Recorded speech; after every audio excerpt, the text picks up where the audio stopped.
कहाँ तक हो गया था भाई? ड्रग्स। अरे अभी तो इम्यूनिटी की, इम्यूनिटी पर है ना। एक्वायर्ड।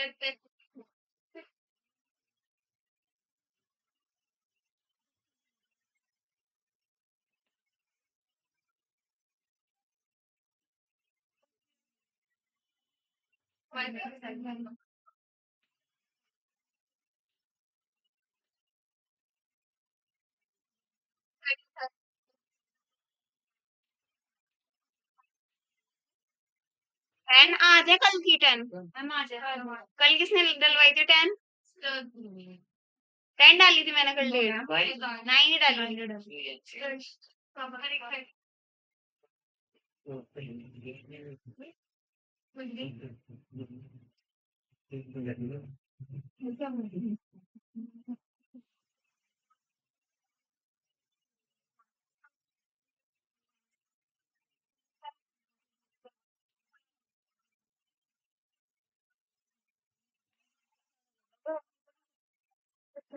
चलो बस चुप हो जाओ। कल हम इम्यूनिटी कर रहे थे। इम्यूनिटी क्या थी?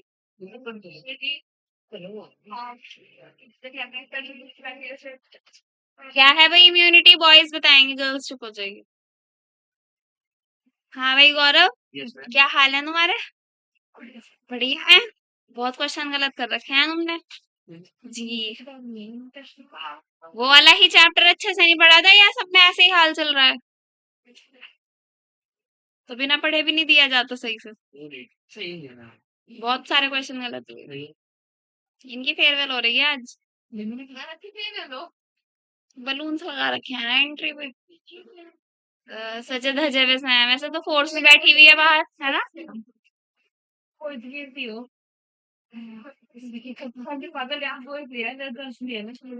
हाँ यहाँ बॉयज ही है ना।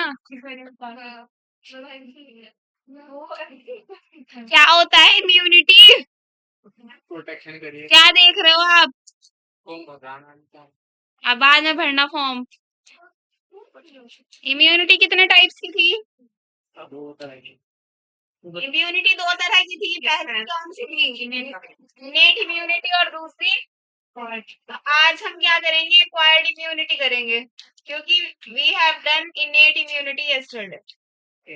ओके।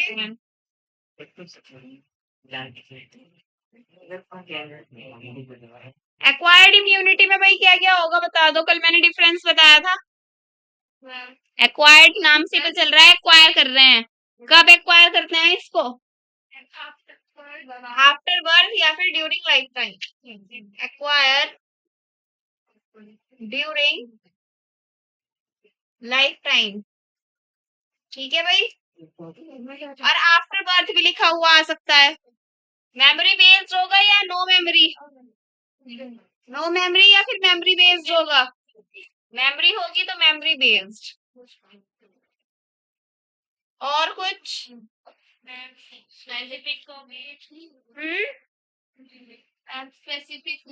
स्पेसिफिक होंगे, क्या होंगे?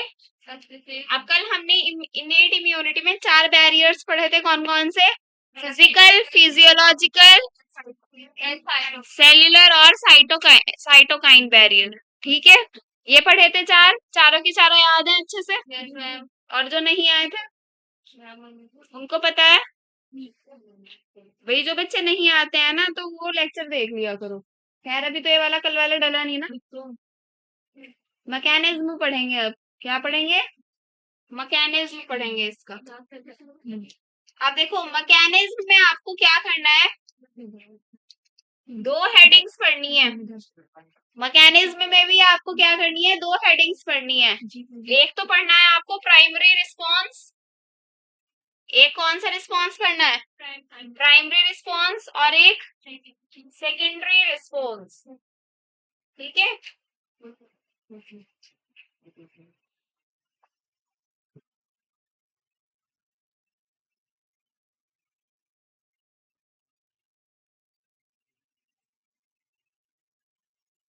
ऊपर वाला तो लिखा ही हुआ है आपका, है ना?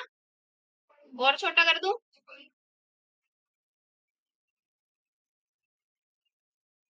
देखो, प्राइमरी रिस्पॉन्स में हमें क्या पढ़ना है कि सबसे पहले क्या होता है, फर्स्ट लाइन अटैक होता है। क्या होता है? फर्स्ट फर्स्ट लाइन इफेक्ट बोल लो या फिर फर्स्ट टाइम इफेक्ट बोल लो, क्या बोल लो? First time attack. किसका अटैक होगा? किसका अटैक होगा? फॉरेन पार्टिकल्स का होगा। वो फॉरेन पार्टिकल्स हमारे लिए क्या है? हाँ, डिजीज कॉजिंग है।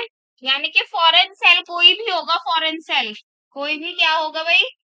फॉरेन सेल होगा। इसको यहाँ पर मत लिखो, इसको यहाँ पर। जैसे कि कोई क्या है, फॉरेन सेल है। अब वो फॉरेन सेल में कुछ भी हो सकता है, लाइक लाइक बैक्टीरिया। उस फॉरेन सेल में कौन कौन हो सकता है? बैक्टीरिया, फंजाई, वायरस, प्रोटोजोन, कुछ भी हो सकता है भाई। अब ये बताओ, ये सब क्या देते हैं? अगर फॉरेन सेल हैं, डिजीज देंगे। क्या देंगे? डिजीज कॉज करेंगे। क्या करेंगे ये? डिजीज कॉज करेंगे। तो सबसे पहले फर्स्ट टाइम अटैक बोला जाएगा इसको। क्या बोला जाएगा? कि सबसे पहले क्या होगा, इनका अटैक होगा हमारी बॉडी पर, यानी कि होस्ट की बॉडी पर, और उसी को ही क्या बोलेंगे हम? फर्स्ट टाइम अटैक बोलेंगे। क्या बोलेंगे? फर्स्ट टाइम अटैक बोलेंगे। तो जब भी ये हमारी होस्ट की बॉडी में क्या कर जाएगा, एंटर कर जाएगा, तो क्या देगा? कुछ पर्टिकुलर सिम्टम्स देगा। क्या देगा? कुछ पर्टिकुलर सिम्टम्स देगा। वो सिम्टम्स क्या क्या होंगे भाई? फीवर, चिल्स, बहुत सारी ऐसी बीमारियां हैं जिसमें ठंड लगती है, ठीक है, हेडेक। ये सब क्या है? ये सब पहले आने वाले सिस्टम है, सबसे पहले आने वाले सिम्टम्स हैं। अगर ये सब कुछ होगा तो क्या होगा? मतलब हमारी बॉडी में कोई फॉरेन पार्टिकल एंटर कर गया, और और पहचानने का काम कौन कर रहा है कि वो फॉरेन पार्टिकल है कि नहीं है? हमारे इम्यूनिटी, डब्ल्यूबीसी में कौन कौन होता है? टी सेल्स और बी सेल्स, टी सेल्स और बी सेल्स। तो कुछ भी आ जाए यहाँ पर सिम्टम्स, आप एक्स वाई जेड यहाँ पर कुछ भी लिख सकते हैं सिम्टम्स, या अभी जो भी आपको दिया हुआ होगा, वो किस में आएंगे? फर्स्ट टाइम अटैक में आएंगे। किस में आएंगे वो? फर्स्ट टाइम अटैक में आएंगे। तो यहाँ पर सबसे पहले कौन रिकॉग्नाइज करेगा उनको? डब्ल्यूबीसी रिकॉग्नाइज करेगा। डब्ल्यूबीसी क्या है भाई? बॉयज बताएंगे। व्हाइट ब्लड सेल्स का दूसरा नाम? नहीं, ल्यूकोसाइट्स। क्या होगा भाई? ये भी नाम पता होने चाहिए। अगर वो डब्ल्यूबीसी ना देकर आपको ल्यूकोसाइट से कोई स्टेटमेंट दे दें, तो जब पता होगा तभी तो पहचानोगे ना ये किसकी बात हो रही है। तो ये वाले नेम्स भी इम्पोर्टेंट है। अब इसमें डब्ल्यूबीसी में होता क्या है? बी सेल्स और टी सेल्स। वीआईपी कौन सा सेल है? वीआईपी बी सेल है। वीआईपी कौन है भाई? बी सेल है वीआईपी। क्यों है वीआईपी? ये अपना काम औरों से कराता है, खुद नहीं करता है। वो तो टी सेल्स है। नहीं, बी सेल्स ही तो होंगे। बी सेल्स इंडिकेशन देंगे, ऑर्डर देंगे। काम कौन करेगा? टी सेल करेगा काम। एक्टिवेट का तो यही करेंगे ना काम, बी सेल्स। खुद नहीं करेंगे ये काम। कौन सा काम नहीं करेंगे खुद? डिशुम डिशुम का, फाइटिंग का। हो गया ठीक। क्या होगा कि तो एंटीबॉडीज बनाएंगे। एंटीबॉडीज जो बनाएंगे,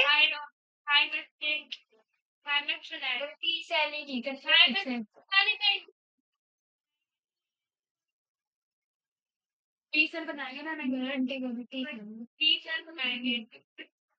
टी सेल नहीं बनाएंगे। ये बुक अरे बी सेल्स तो एंटीबॉडीज बनाएगा ही, लेकिन जो जहां पर जैसे चोट लगी किसी को, या किसी के मच्छर ने काट लिया, ठीक है, तो उस पर्टिकुलर टारगेट प्लेस पर जाकर कौन इकट्ठा हो जाएंगे? बी सेल्स इंडिकेशन देगा टी सेल्स को, वो टी सेल्स इकट्ठे होंगे वहां पर। मैं वो वाली चीज बोल रही हूँ अभी। अभी फर्स्ट टाइम अटैक हुआ है ना, एंटीबॉडीज तो बी सेल्स ही बनाएंगे, क्योंकि मेन वही है। पावरफुल वही है, इसीलिए पावरफुल चीज कौन बनाएगा? पावरफुल ही इंसान बनाएगा, बनाएगा कि नहीं? हो गया ठीक। वो आप कहीं और चले गए, एंटीबॉडीज में चले गए। ठीक है, वॉइस तो पता नहीं कहाँ लगे हुए हैं भाई। पढ़ रहे हो या फोन चला रहे हो? रख दिया फोन? दोनों जैद रख दिया फोन। तो यहाँ पर फर्स्ट टाइम अटैक हो जाएगा, कंफ्यूजन है क्या? कुछ गलत बोल दिया क्या वाकई में ही मैंने? रुक जाओ मैं चेक कर लेती।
एंटीबॉडीज तो बी सेल्स ही बनाएंगे।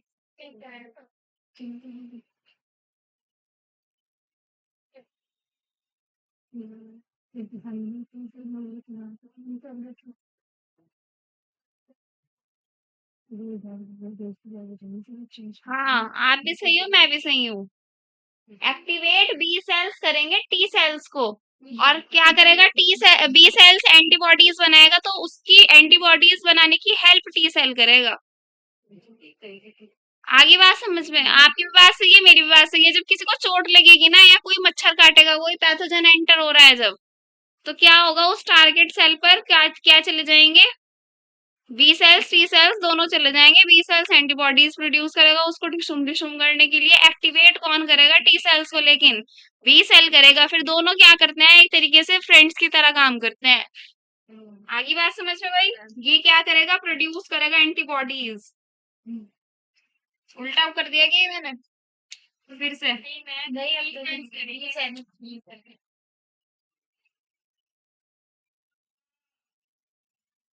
टी सेल क्या करेगा? हेल्प करेगा। ये क्या करेगा? हेल्प करेगा। ठीक है, तो देखो, जो बी सेल है, सपोज करो उसके पास क्या लगे हुए हैं?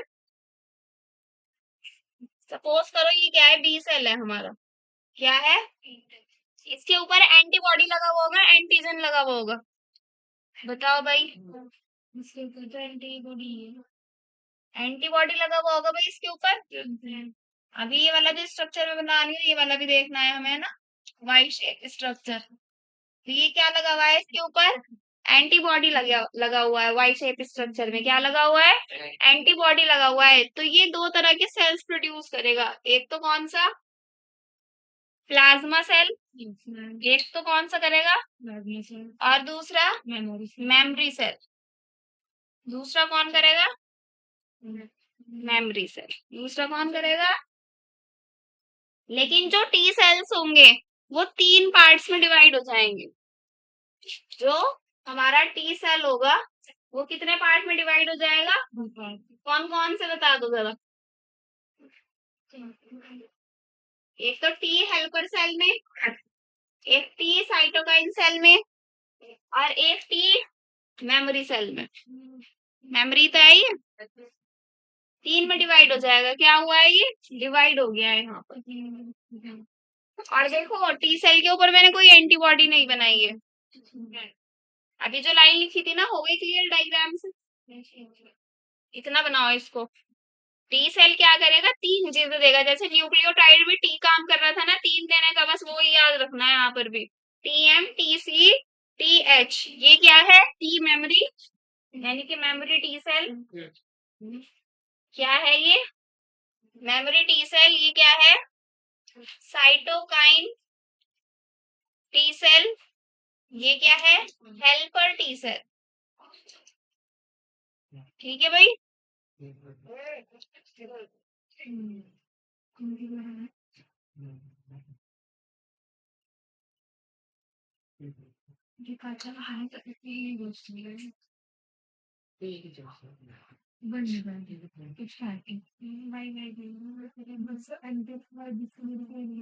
अब ये जो इतना हुआ है, ये वाले जो सेल्स प्रोड्यूस हुए हैं, इसी को हम प्राइमरी रिस्पॉन्स बोलेंगे। क्या बोलेंगे, इसी को हम सबको क्या बोलेंगे, प्राइमरी रिस्पॉन्स। क्या बोलेंगे, प्राइमरी रिस्पॉन्स। क्लियर है बात। अब इसके बाद जो भी एक्शन लिया जाता है वो सेकेंडरी रिस्पॉन्स में चला जाता है। किस में चला जाता है, सेकेंडरी रिस्पॉन्स में। इतना करेंगे। अब देखो, किसी को पहली बारी में क्या हो गया, डेंगू हो गया। डेंगू किससे होता है, बैक्टीरिया से, वायरस से। कौन से बैक्टीरिया से, डेंगू आई एम सेइंग, याद कर लो अच्छी तरह पहले। वायरस से होता है। कौन से वायरस से होता है, वो तो वो वेक्टर है।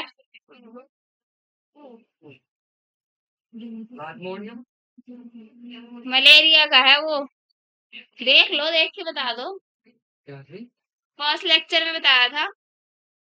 डेंगू किससे होता है, वायरस से। ये मैंने बता दिया कौन से वायरस से होता है।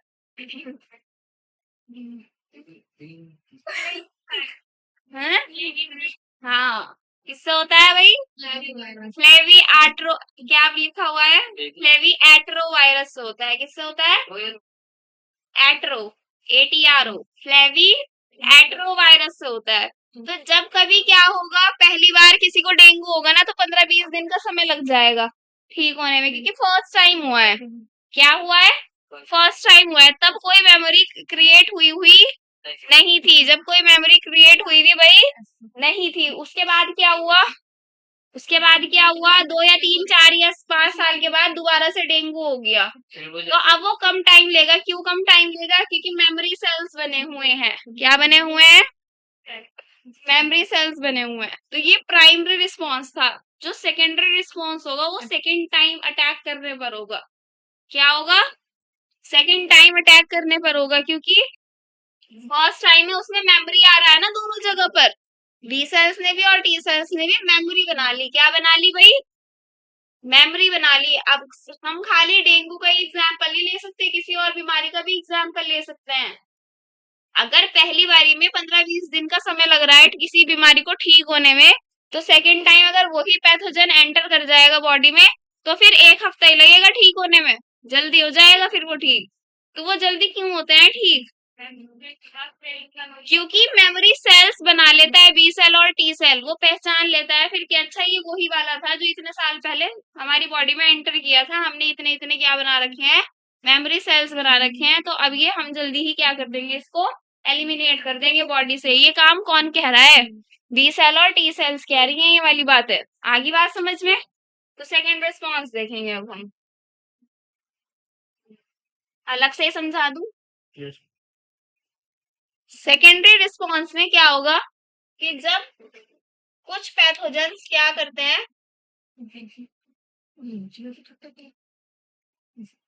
Enter the body for the second time. अगर बॉडी में कुछ पैथोजेंस क्या कर जाएंगे दोबारा से, यानी कि सेकेंड टाइम में एंटर कर जाएंगे, तो क्या होगा, जो आपके बी सेल्स और टी सेल्स हैं वो क्या करेंगे, आप दोबारा से डिवाइड होंगे और क्या क्या प्रोड्यूस हो जाएगा। बताओ कौन कौन से सेल्स प्रोड्यूस हो जाएंगे अब, बताओ। गर्ल्स चुप रहेंगी भाई, बॉयज बताएंगे कौन कौन से सेल्स प्रोड्यूस होंगे अब। हाँ भाई, हमजा। कौन से सेल्स प्रोड्यूस होंगे? सेम पैथोजन है, सेम पैथोजन यहाँ सेम ही कर लो। देखो जितनी मैंने डिजीजेस आपको लिखवाई हैं वो जितने भी उसके पैथोजेंस है, चाहे बैक्टीरिया वायरस है XYZ कुछ भी है, वो मैं ये नहीं कह रही हूँ कि अगर एक बार हो जाएंगे तो दोबारा भी 100% चांसेस होते हैं होने के। सभी के नहीं होते, कुछ के होते हैं। तो वो वाले कुछ पैथोजेंस की हम यहाँ पर उनमें से एक की बात कर रहे हैं, सपोज करो डेंगू की बात कर रहे हैं, तो इसीलिए मैंने यहाँ पर सेम पैथोजन कर दिया। इसीलिए क्या कर दिया मैंने यहाँ पर सेम पैथोजन कर दिया। अब मुझे ये बताओ कि दोबारा से क्या हुआ? डेंगू के मच्छर ने काट लिया, ठीक है, दोबारा से क्या हुआ? डेंगू के मच्छर ने काट लिया इंसान को, और फिर उसके WBC एक्ट करेंगे, एक्टिव हो जाएंगे, वो एक्वायर्ड इम्यूनिटी उनकी एक्टिव हो जाएगी। अब मुझे ये बताओ कि बी सेल्स और टी सेल्स किस में डिवाइड होंगे? मैम बी सेल तो प्लाज्मा सेल एंड मेमोरी। हाँ, और टी सेल्स बताओ भाई। अरे सेम वही हो जाएगा, सेम वही वाली चीजें रिपीट हो जाएंगी यहाँ पर भी, लेकिन अब कैसा रिस्पॉन्स होगा? पहले के मुकाबले फास्ट होगा, क्विक होगा। सिर्फ ये डिफरेंस है प्राइमरी और सेकेंडरी में। अब तो नहीं भूलोगे? बताओ कौन कौन से होंगे? Plasma, memory, TC, TM, TH। 1 2 3 4 5। लेकिन अब कैसा रिस्पॉन्स होगा? ये कब डेवलप होंगे? कैसे डेवलप होंगे? बहुत क्विकली डेवलप होंगे। कैसे डेवलप होंगे? बहुत ज्यादा क्विकली डेवलप होंगे, क्योंकि इनकी मेमोरी बनी हुई है पहले से, क्योंकि इनकी मेमोरी पहले से ही जब फर्स्ट टाइम अटैक हुआ था सेम पेशेंट में तब से मेमोरी बनी हुई है, इसीलिए दूसरे को हम क्या बोलते हैं? सेकेंडरी रिस्पॉन्स बोलते हैं। क्लियर है बात? और इसको एक और नाम से जानते हैं, क्या? अनैमनेस्टिक, अनैमनेस्टिक रिस्पॉन्स, अनैमनेस्टिक रिस्पॉन्स कर।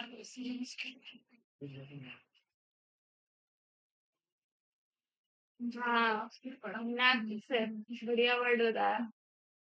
याद रखना भाई इसको, एमनेस्टिक रिस्पॉन्स को। आई थिंक PYQs भी आया हुआ है इस पे।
चलो हो गया भाई।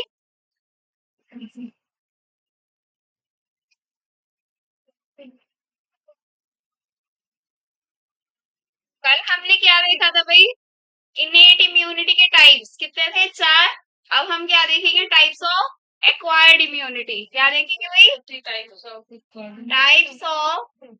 Acquired immunity. बताओ कितने टाइप के होते हैं?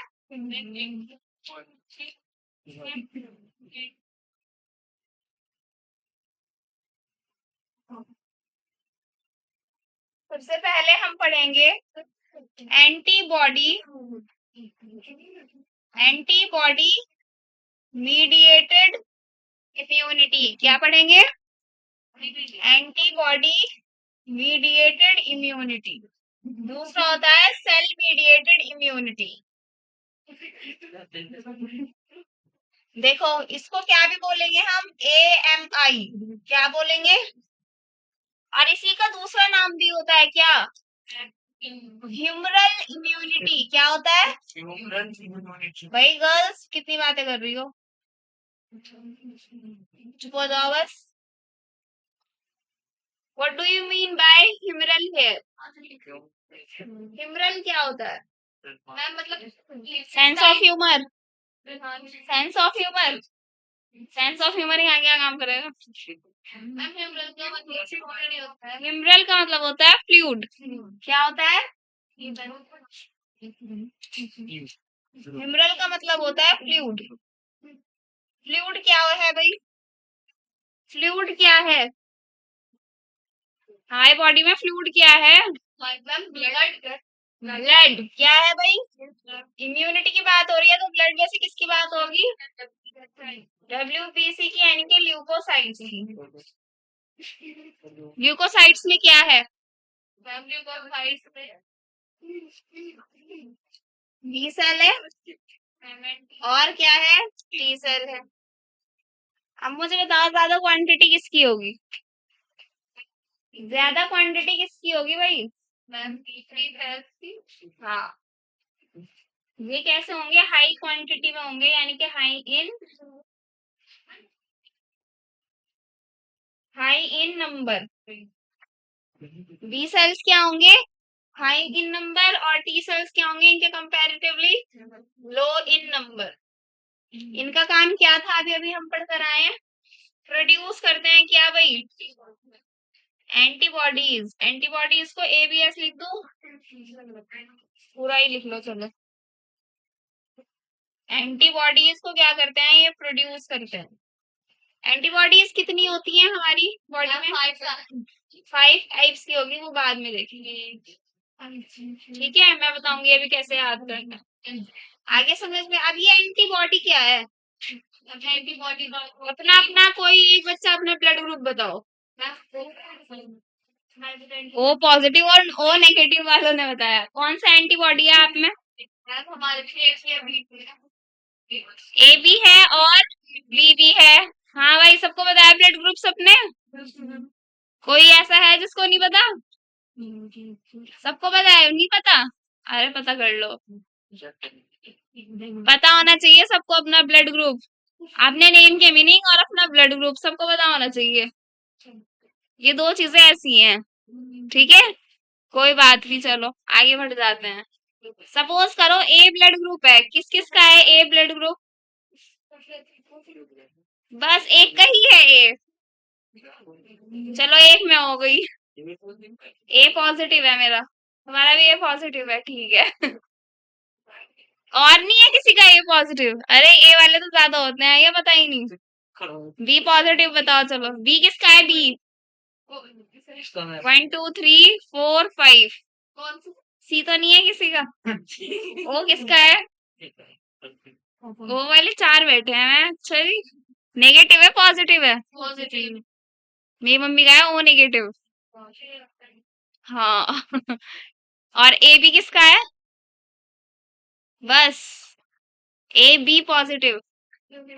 और जो जिनके हाथ ही नहीं उठे उनको पता नहीं है। बी है ना तुम्हारा? हाँ भाई, तुम नहीं पता?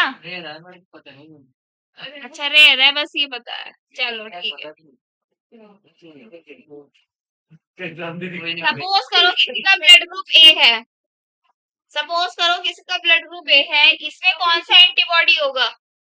बी होगा इसमें। किसी का ब्लड ग्रुप अगर बी होगा तो उसमें कौन सा एंटीबॉडी होगा? किसी का अगर ए बी होगा तो उसमें कौन सा एंटीबॉडी होगा? क्या होगा? मैं पूछती हूँ। और ओ होगा तो कौन सा होगा? ए बी होगा और बी भी होगा। अब याद करो, ऐसे टेबल आपने 11th में पढ़ी होगी। आ गई? आ गई, दोबारा से रिपीट हो गई ये टेबल। तो सबको पता चल गया उनके पास कौन सा एंटीबॉडी है। ठीक है, वो जो पॉजिटिव और नेगेटिव होता है वो आरएच फैक्टर होता है। वो कौन सा फैक्टर होता है? आरएच फैक्टर होता है। उससे अभी फिलहाल हमें कोई लेना देना नहीं है। ठीक है भाई। अब ये जो एंटीबॉडी है हमने लिखा है, ये है क्या, ये देखेंगे। सबसे पहले इसका स्ट्रक्चर देखते हैं। तो अब हम करेंगे स्ट्रक्चर ऑफ एंटीबॉडी। हो गया साधारण? Structure of antibody.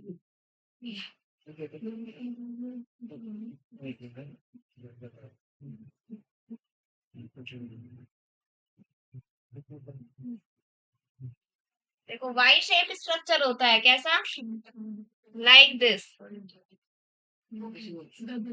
Y shape structure होता है।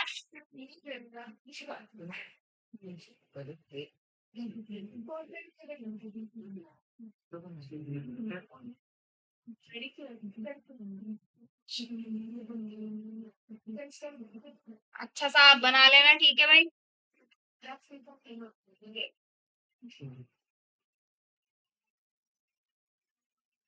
अच्छा सा आप खुद बना लेना, मैं जैसा बना रही हूँ बस देखते जाओ। ठीक है। हाँ, पेपर में बनाया था ना, बस वही है ये। बहुत इंपॉर्टेंट है। और ये देखो, ये एन टर्मिनल है, ये सी टर्मिनल है। ये एन टर्मिनल है, ये सी टर्मिनल है।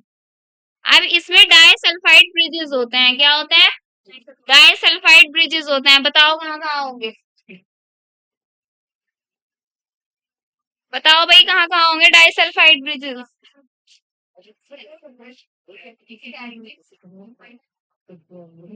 बना दो जरा इनको। ये बनाएंगे भाई स्ट्रक्चर, डाइसल्फाइड ब्रिजेस बनाओ, बातें नहीं करेंगे कोई भी। ऐसे ही तो होता है।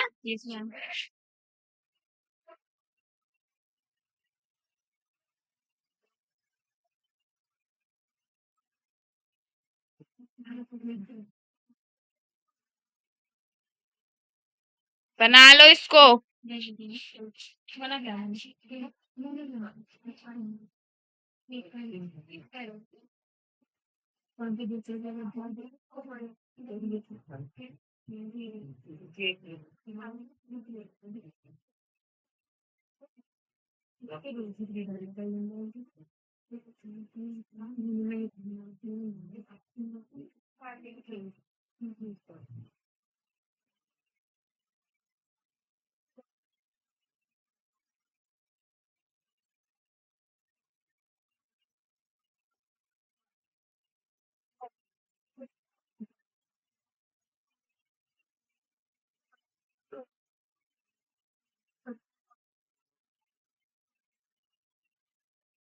चलो बस, बहुत हो गई बातें। बन गया? बन गया भाई। अब देखो, ये जो मैंने लंबे वाले स्ट्रैंड से बनाया वाइट शेप में, इसको बोलते हैं हैवी चेन्स। क्या बोलते हैं? क्या बोलते हैं इसको? कितनी बनाई है? दो। और ये जो मैंने छोटी वाली बनाई है, इसको क्या बोलते हैं? Light chains. इसका फॉर्मूला किस तरह लिखा जाता है? H2L2। किस तरह लिखा जाता है भाई? H2L2। ठीक है। इतना इतना क्लियर है भाई? इतना क्लियर है? ये जो लंबे वाले स्ट्रैंड्स हैं ये हैवी चेन्स हैं, ये जो छोटे वाले स्ट्रैंड्स हैं ये लाइट चेन्स हैं। इनको हैवी और लाइट क्यों बोला गया? देखो, बड़े हैं ना ये, तो इनका मॉलिक्यूलर वेट ज्यादा होगा, इतनों का, इसलिए हैवी हो गए। ये छोटे हैं तो इनका मॉलिक्यूलर वेट क्या होगा? कम होगा, इसलिए ये लाइट होगा। ठीक है। अब देखो, ये एन टर्मिनल है, ये सी टर्मिनल है। ये इस तरीके से डाइसल्फाइड ब्रिजेस क्या है, अरेंज हुए हैं। लेकिन ये वाले जो है भाई, ये डाइसल्फाइड वाले नहीं है। ठीक है। ये वाले डाइसल्फाइड वाले रीजन्स नहीं है। अब अगर मैं आपको कहूं इतना पोर्शन और इतना पोर्शन, ये पोर्शन कैसा होता है? वेरिएबल होता है, कांस्टेंट होता है? वेरिएबल पार्ट है। ये क्या है? वेरिएबल पार्ट है। कैसा पार्ट है भाई ये? और ये इतना नजर आ रहा है भाई, दूसरे कलर से बना दे।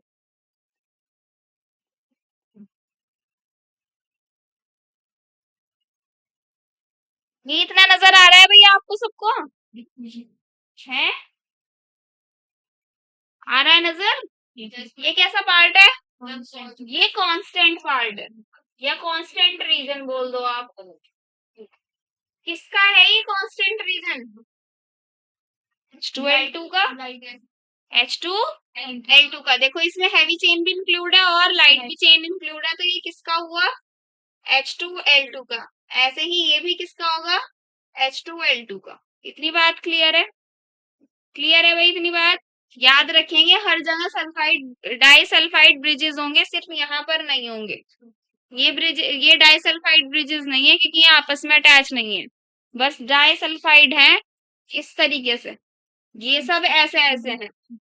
आ रही है बात समझ में? आ रही है भाई बात समझ में? अब देखो और कुछ बचा है इसमें। एंटीबॉडीज प्रोड्यूस क्या करते हैं? इम्यूनोग्लोब्युलेंस क्या करते हैं?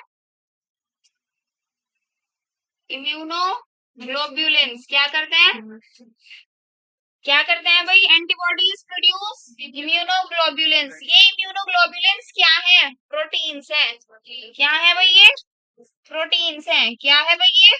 प्रोटीन्स। इसको शॉर्ट में क्या लिखेंगे? आईजी। क्या लिखेंगे? आईजी। इम्यूनोग्लोब्युलेंस को क्या लिखते हैं? आईजी लिखते हैं। क्या लिखते हैं? अब टाइप्स होते हैं एंटीबॉडीज के कितने? 5 टाइप्स। कितने होते हैं? 5 टाइप्स होते हैं। टाइप्स ऑफ एंटीबॉडीज कैसे याद रखोगे भाई? जरा बताना कौन कौन से होते हैं?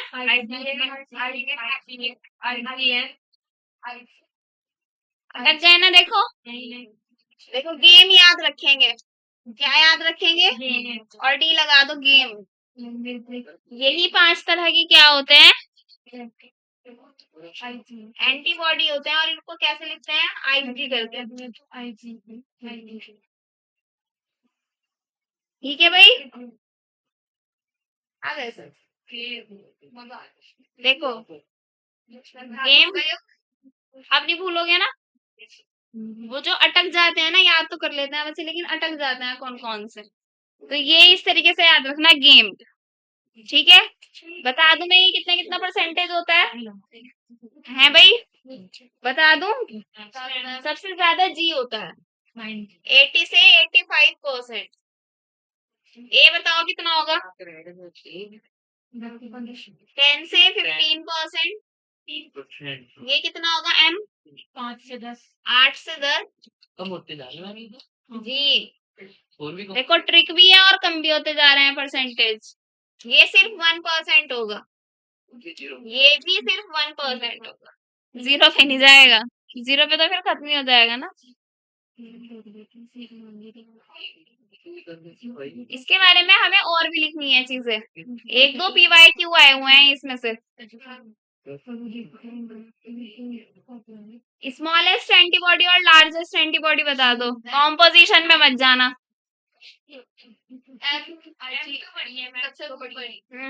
और मैम तो छोटी हाँ। आईजीजी क्या है आपकी? स्मॉलेस्ट है। कैसी है ये? स्मॉलेस्ट एंटीबॉडी है। क्या है? और ये क्या है? लार्जेस्ट। ये कैसी एंटीबॉडी है? लार्जेस्ट। भाई ए बी से याद रखना, एंटीबॉडी लिख रही हूँ। ठीक है? जो आपकी देखो गेम इंपॉर्टेंट होता है, गेम्ड तो नहीं इंपॉर्टेंट होता, तो डी इज नॉट इम्पोर्टेंट। ये इतनी इम्पोर्टेंट नहीं है हमारे सिलेबस में, हमने इसमें इसको नहीं पढ़नी है। ठीक है? हमें सिर्फ गेम पढ़ना है। ठीक है? तो हम नीट का गेम खेल रहे हैं, है ना? तो बस गेम याद रखें। अब चलो बताओ, IgE कहाँ होगी? एलर्जी, ये एलर्जी में होगी। एलर्जी एलर्जिक वाले रिएक्शंस प्रोड्यूस करेगी, ठीक है। ए कहाँ होगी? कोलेस्ट्रम में। किसमें? कोलेस्ट्रम में। कोलेस्ट्रम क्या होता है? मिल्क। कौन सा मिल्क होता है मदर का? After delivery. आफ्टर डिलीवरी जो मदर की बॉडी में मिल्क प्रोड्यूस होता है, that is called colostrum. In Hindi it is called खीस, ठीक है। हाँ, खीस होता है ना, भैंस की दूध की खीस खाते हैं कुछ लोग, ठीक है, वो कोलेस्ट्रम ही तो होता है।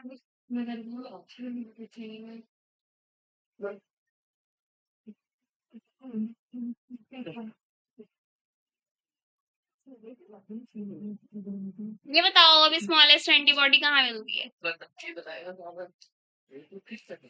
बेसिकली इसका काम क्या होता है? ये इतनी स्मॉलेस्ट होती है, देखो प्लेसेंटा सबसे छोटी चीज है, तो ये प्लेसेंटा को क्रॉस कर जाता है। ये ऐसी एंटीबॉडी है जो प्लेसेंटा को क्रॉस कर जाएगा। जितनी चीजें लिख रही हूँ बस वही याद करनी है, जितनी चीजें लिख रही हूँ वही याद करनी है बस। अब ये IgM सबसे लार्जेस्ट एंटीबॉडी है, इसका काम क्या है? वैसे तो सारी ही एंटीबॉडीज का क्या काम होता है? फाइटिंग करना, किसके अगेंस्ट? डिजीजेस के। लेकिन लार्जेस्ट वाली एंटीबॉडी का क्या काम है? पर्टिकुलर, हाँ, इसके पास बहुत सारी क्या है? साइट्स हैं, तो ये बहुत अच्छे से क्या करेगा? लड़ाई करेगा।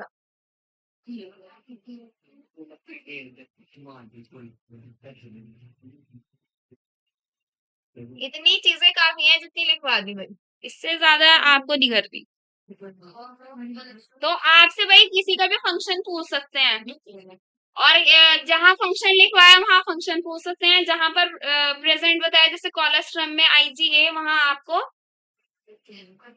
इसकी प्रेजेंस पूछ सकते हैं। बाकी फंक्शन बता सकते हैं आप। कोलेस्ट्रम का क्या फंक्शन होता है? छोटे बेबी की इम्यूनिटी बनाने में हेल्प करता है, और कोई भी बाहर सराउंडिंग से कोई भी क्या न लग जाए, उसको इन्फेक्शन न लग जाए, उससे भी क्या करता है? प्रोटेक्ट करता है। क्या करता है? प्रोटेक्ट करता है। अब छोटा बच्चा पानी या जंक फूड तो नहीं खाता, लेकिन सांस तो लेता ही है, तो हवा में भी तो क्या होते हैं? ठीक है।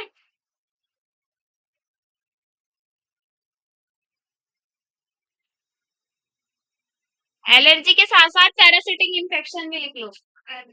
पैरासिटिक इन्फेक्शन लिख लो इसको। जितने पैरासिटिक इन्फेक्शन होंगे वो भी IgE ही क्या करेगा? उसको रिड्यूस करेगा, ठीक है। फर्स्ट आपकी एंटीबॉडी मीडिएटेड इम्यूनिटी कंप्लीट हो चुकी है। सेकंड पर आते हैं अब, सेल मीडिएटेड इम्यूनिटी। किस पर आते हैं? Cell mediated immunity. क्या चैप्टर हो जाएगा कंप्लीट? नो मैम, करेंगे लेकिन हम लिखना तो है काफी है। अब इतना लेंदी वाला पोर्शन नहीं बचा। वो लेंदी वाला जो था ना, एड्स और कैंसर, वो हमने कर लिया था पहले ही। कोशिश करेंगे। ड्रग्स तो इजी सही है, बस एक टेबल बनवानी है ड्रग्स में तो बस। वैक्सीनेशन, इम्यूनाइजेशन, एक्टिव पैसिव रह गया, सेल मीडिएटेड अब करा दूंगी। एलर्जी अरे तो काफी रह गया वैसे, कल ही हो जाएगा। नहीं, हम इसको आज ही कराएंगे। ऑटो इम्यून डिसऑर्डर हो जाएगा। चलो फटाफट चलेंगे। ये हो गया, जल्दी करो फटाफट।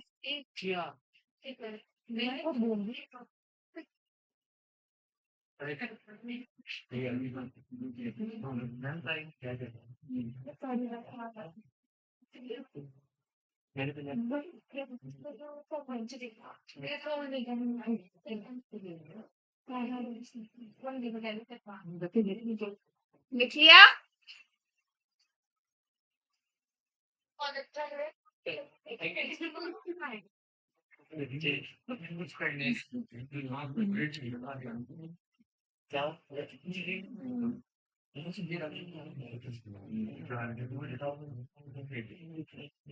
सेल मीडिएटेड इम्यूनिटी को बोलेंगे हम CMI। आप चुप हो जाइए सब, ठीक है ना? ठीक है। ये चीफली रेगुलेटेड कौन करता है? किससे रेगुलेटेड होती है ये वाली इम्यूनिटी? नहीं, टी सेल्स। कौन से करते हैं इसको? टी सेल्स रेगुलेट करते हैं। कौन से करते हैं? टी सेल्स रेगुलेट करते हैं। बताओ कहाँ प्रोड्यूस होगा और मैच्योर कहाँ होगा? प्रोड्यूस किसमें होगा? बोन मैरो में होगा। ये बॉयज चुप हो जाओ। मैच्योर किसमें होगा? थायमस में। मैच्योर किसमें होगा? थायमस में। चुपचाप इधर देख लो भाई। यहाँ पर हम सिर्फ किसका काम देखेंगे? टीएच सेल का काम देखेंगे। किसका काम देखेंगे भाई? टीएच सेल का। सपोज करो कि ये आपके सेल्स हैं। सपोज करो ये ग्रुप ऑफ सेल्स है, ये टिश्यू है, ठीक है। अब ये क्या है आपका? ये क्या है भाई आपका? ब्लड है। क्या है? ब्लड है। ये क्या है आपका? टिश्यू है। इतना गैप नहीं होगा, मैं सिर्फ समझाने के लिए बता रही हूँ, ठीक है। तो यहाँ पर व्हाइट ब्लड सेल्स भी तो होंगे भाई। ये जो व्हाइट ब्लड सेल्स हैं ये भी दो तरह के होते हैं, एक तो बी सेल्स और एक टी सेल्स। तो यहाँ पर जो टी सेल होगा यानी कि टी हेल्पर सेल होगा। टी सेल का भी कौन सा? टी हेल्पर सेल जो होगा वो एक चीज को प्रोड्यूस करता है। उस चीज का नाम बता दो। उस चीज का नाम बता दो। इंटरल्यूकिन्स। क्या है? क्या है भाई वो? इंटरल्यूकिन्स। एक्चुअल में जो पैथोजन होगा, अगर पैथोजन, सपोज करो पैथोजन को मैं कैसे बना लेती हूँ, सपोज करो ये पैथोजन है, इसे मच्छर समझ लो, कुछ ही समझ लो इसको। इसको भाई कुछ ही समझ लो, चाहे मच्छर समझ लो या मच्छर के थ्रू या फ्लाइज के थ्रू जो भी क्या हो रहा है, इन्फेक्शन हो रहा है, वो समझ लो ये पैथोजन है। अब यहाँ पर इस पैथोजन को किल करने का काम कौन करेगा? टी हेल्पर सेल करेगा, टी साइटोकाइन करेगा, टी एम करेगा, क्या कौन करेगा? इनमें से कोई नहीं करेगा। टी भाई ये डब्ल्यूबीसी का ही तो पार्ट है टी सेल। टी सेल्स अभी बताया था 3 तरह का होगा। तो टी एच सेल्स क्या करेंगे यानी कि हेल्पर टी सेल्स क्या करेंगे भाई? ये प्रोड्यूस करेंगे इंटरल्यूकिन्स को, लेकिन ये खुद क्या नहीं करेंगे? ये खुद पैथोजन को नहीं मारेंगे। ये खुद क्या नहीं करेंगे? पैथोजन को नहीं मारेंगे। लेकिन लेकिन ध्यान से सुनो ये वाली बात, ये इंटरल्यूकिन्स को प्रोड्यूस करेंगे। तो ये इंटरल्यूकिन्स किससे प्रोड्यूस हो रहे हैं? हेल्पर टी सेल्स से। तो ये इंटरल्यूकिन्स ही क्या कर रहे हैं एक्चुअल में? दो तरह के सेल्स बना रहे हैं, एक तो किलर सेल्स और एक कौन से सेल्स? B sales. एक कौन से सेल्स? B sales. तो ये किलर सेल्स है ना, नाम इनका क्या है? किलर। तो असल में कौन किल करेगा? ये वाली किलर सेल्स किल करेंगे किसको? पैथोजन को। किसको? क्लियर है भाई बात? ये जो इतना टेढ़ा सा हो गया समझ में आ रहा है ना? प्रॉब्लम तो नहीं है। टीएच सेल्स क्वेश्चन आएगा कि भाई स्टेटमेंट्स करेक्ट करने वाला अगर आगे कि टीएच सेल्स हेल्प इन, या क्या आएगा कि टीएच सेल्स किल पैथोजन, तो वो तो रॉन्ग हो गई ना स्टेटमेंट। वो क्या हो गई? रॉन्ग हो गई स्टेटमेंट। अब दूसरा स्टेटमेंट आएगा कि टीएच सेल प्रोड्यूस इंटरल्यूकिन्स, ठीक है। और इंटरल्यूकिन्स क्या होंगे? दो तरह के होंगे, ये वाले और ये वाले। तो इंटरल्यूकिन्स का जो पार्ट है किलर सेल्स वो किल करेगा। तो वाली स्टेटमेंट ठीक हो जाएगी? हो जाएगी कि नहीं? अब आप इसमें प्राइमरी रिस्पॉन्स और सेकेंडरी रिस्पॉन्स में जाओ, वहां पर तो आपने ये वाली चीजें नहीं पढ़ी थी ना, तो अब पढ़ ली ना अच्छे से? अब पढ़ ली भाई। वो एक्वायर्ड इम्यूनिटी में था जहां तक वो क्या कर रहा था भाई? शो कर रहा था हमें चीजों को। उसके बाद क्या आई हमारे पास? सेल्स के अंदर वाली चीज आई, सेल मीडिएटेड वाली आई। वो खाली किस में चल रहा था? हिमरल, यानी कि खाली फ्लूइड की बात हो रही थी। अब फ्लूइड के साथ कौन अटैच है? टिश्यू, यानी कि सेल्स अटैच है हमारे। तो अब सेल के अकॉर्डिंग चल रहे हैं हम और ज्यादा डीप चीजों में, और ज्यादा डीप चीजों में। तो मेन काम इंटरल्यूकिन्स का है क्या करने का? किल करने का। क्या करने का? किल करने का। तो मेन फाइटिंग कौन कर रहा है पैथोजन से? इंटरल्यूकिन्स के किलर सेल्स कर रहे हैं, यानी कि बेसिकली इंटरल्यूकिन्स कर रहे हैं। क्लियर है बात? अच्छे से क्लियर है भाई? हाँ ये गर्ल्स। अब देखो एक कौन थे आपके, ये जो किलर सेल्स हैं, ये जो किलर सेल्स हैं, पीछे चलो।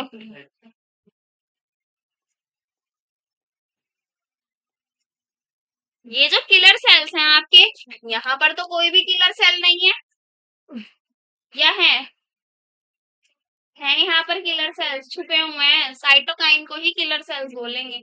क्या बोलेंगे? साइटोकाइन को ही क्या बोलेंगे भाई? किलर सेल्स बोलेंगे, किलर टी सेल्स।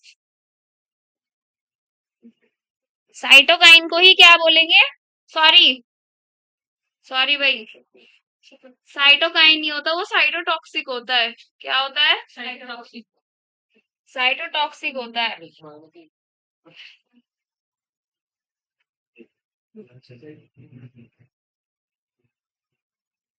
क्या होता है टीसी? साइटोटॉक्सिक होता है।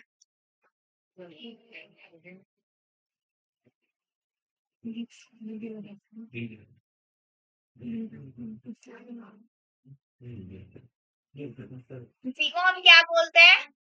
किलर टी सेल्स या फिर किलर टी सेल्स या फिर टीके।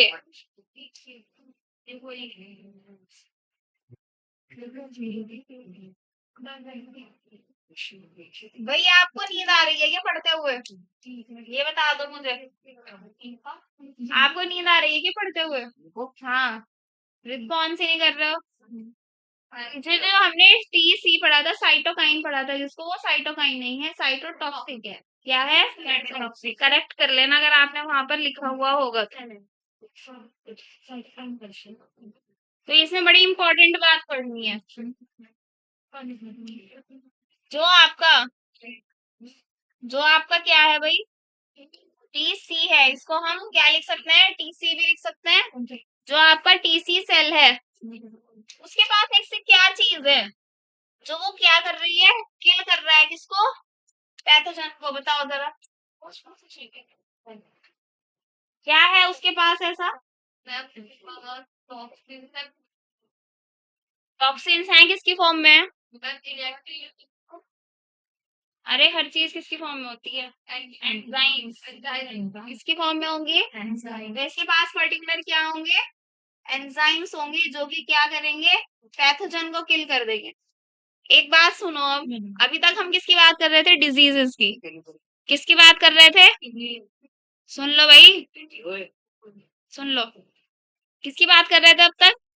सिर्फ और सिर्फ डिजीजेस की। अब अगर हम एक नया केस बना दें, सपोज करो किसी में किडनी ट्रांसप्लांट हुई है।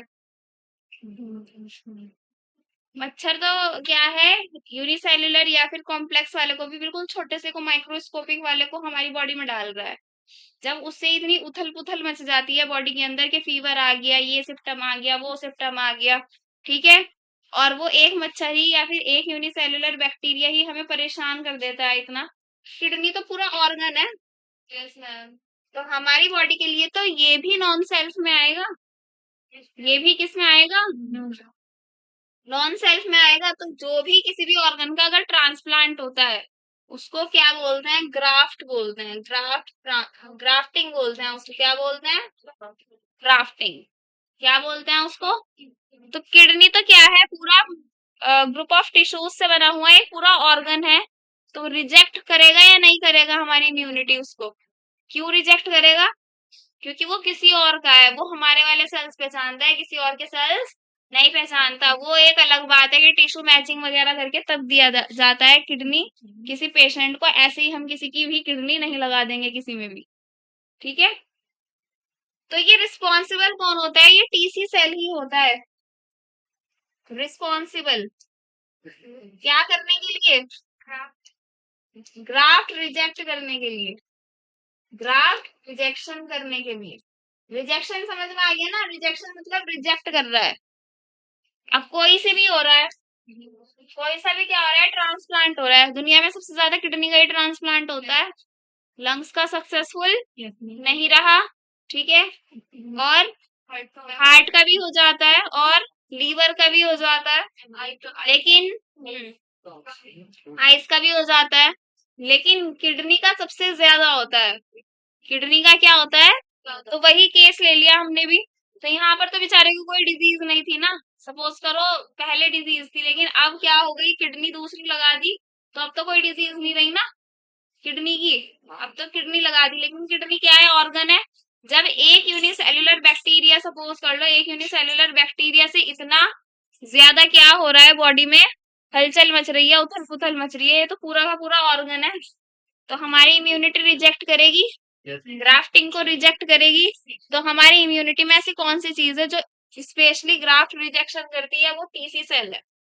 वो कौन है? बहुत इंपॉर्टेंट बात है, लिख लो इस पे इंपॉर्टेंट। अब पढ़ेंगे हम एक्टिव पैसिव इम्यूनिटी। क्या पढ़ेंगे अब? Active passive immunity. ये तो बताने की जरूरत ही नहीं होगी, है ना?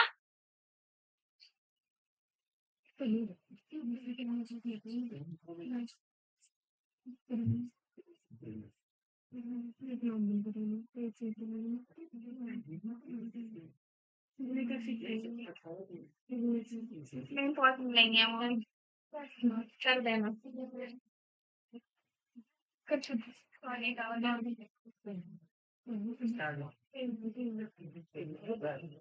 एक्टिव इम्यूनिटी और पैसिव इम्यूनिटी में क्या फर्क है? कौन बताएगा? Who will tell? हाँ भाई, ये तो आप पढ़ते हुए आ रहे हो।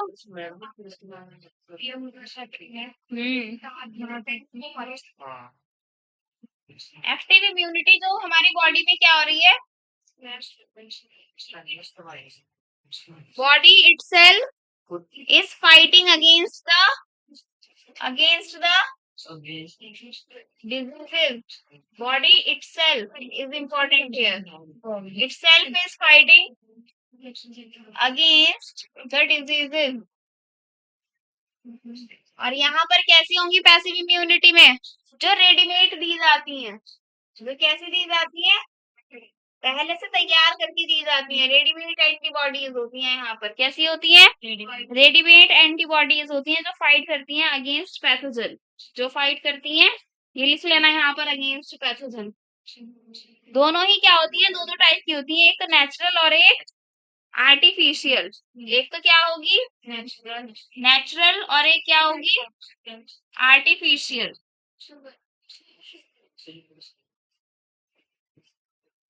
नेचुरल में क्या होगा? नेचुरल किलिंग सेल्स होंगे। नेचुरल में क्या होगा भाई? नेचुरल किलिंग सेल्स होंगे इसमें। और आर्टिफिशियल में क्या होगा? आर्टिफिशियल में क्या होगा भाई? वैक्सीन होंगे। क्या होंगे? वैक्सीन होंगी सारी। कोई सी भी वैक्सीन ले लो फिर आप। यहाँ पर भी क्या है? दो तरह की हैं, नेचुरल और आर्टिफिशियल। नेचुरल और आर्टिफिशियल।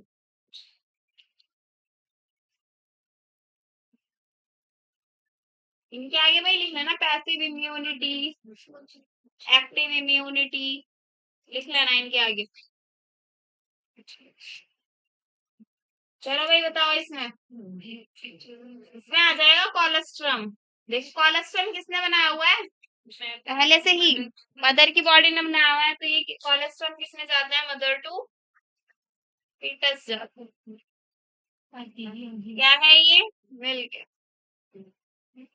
वो अब आपकी फॉर्म में है, किसकी फॉर्म में जाता है वो अब आपको पता है।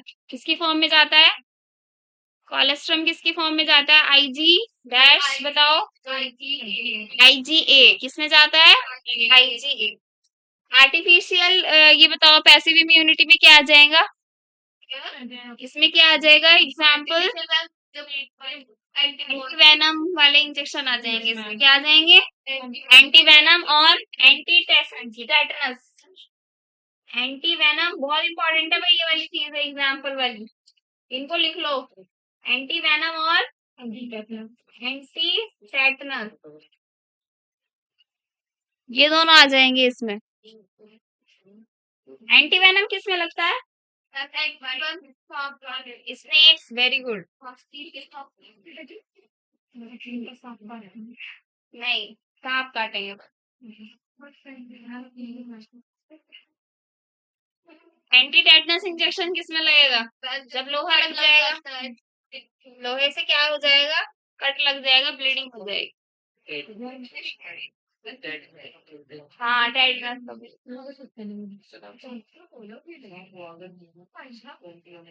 अब पढ़ेंगे हम वैक्सीनेशन और इम्यूनाइजेशन। क्या पढ़ेंगे आप? जरा एनसीईआरटी की बुक खोली हुई है? बस फटाफट से वहीं से रीडिंग मारनी है। वैक्सीनेशन और इम्यूनाइजेशन, इसके बाद में खोल लो बुक। वैक्सीनेशन और इम्यूनाइजेशन वाला टॉपिक खोल लो।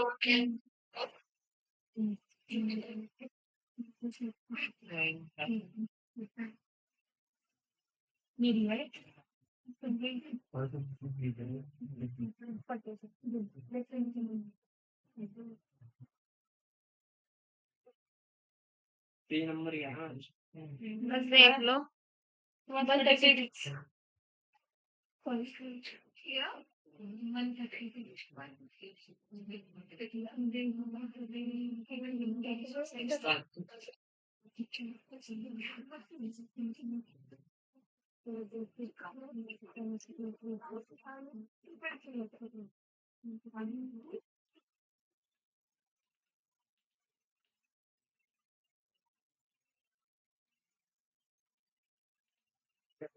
हाँ, एक बुक दे दो मुझे।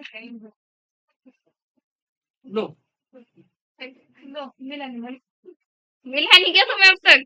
बस ठीक। 136।